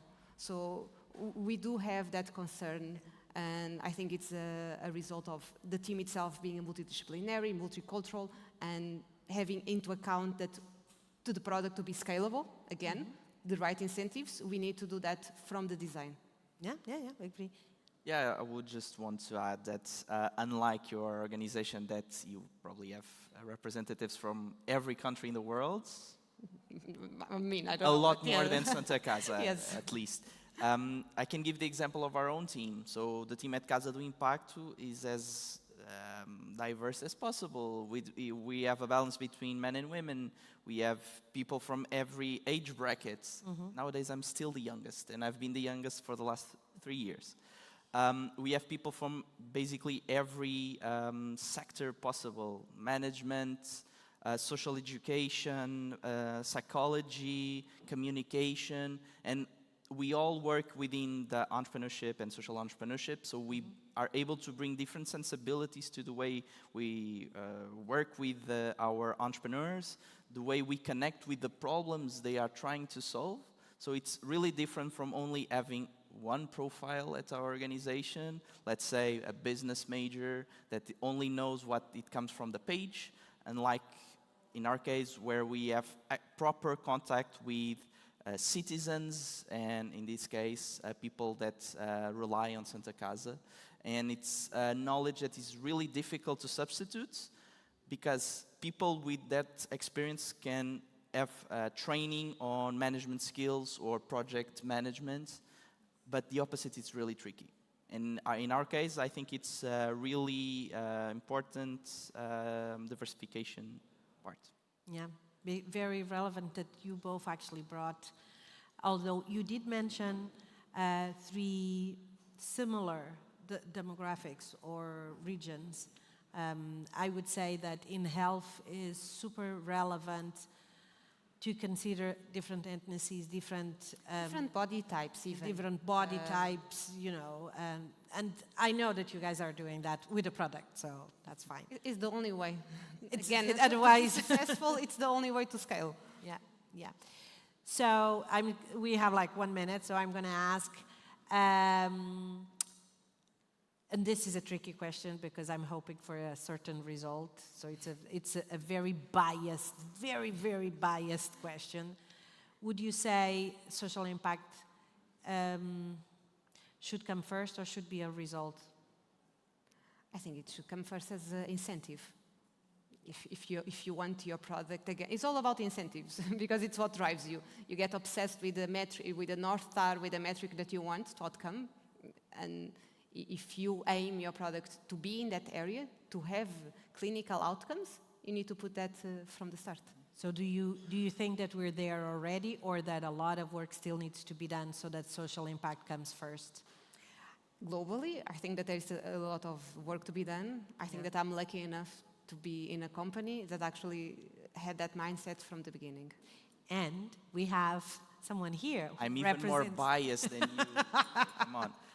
And actually, the majority of the work we do, not only with the projects we work with, but with the corporations, with the municipalities, even in our advocacy work, is bringing these topics to the biggest tables possible in order for them to become the normal. Yeah, I love it. Thank you. Thank you very much.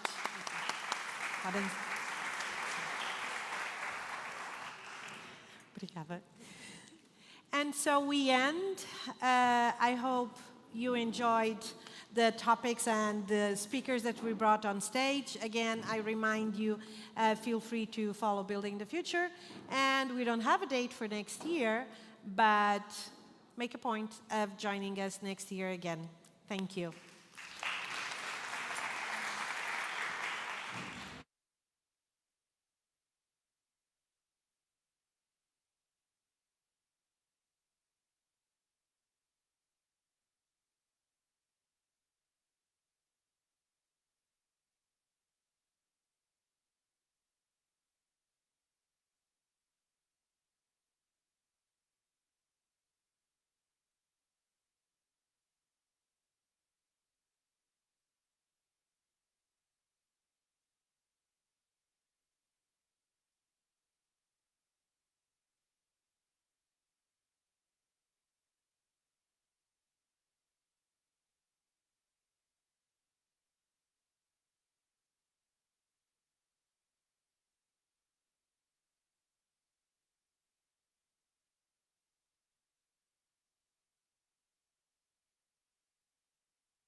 Anda cá.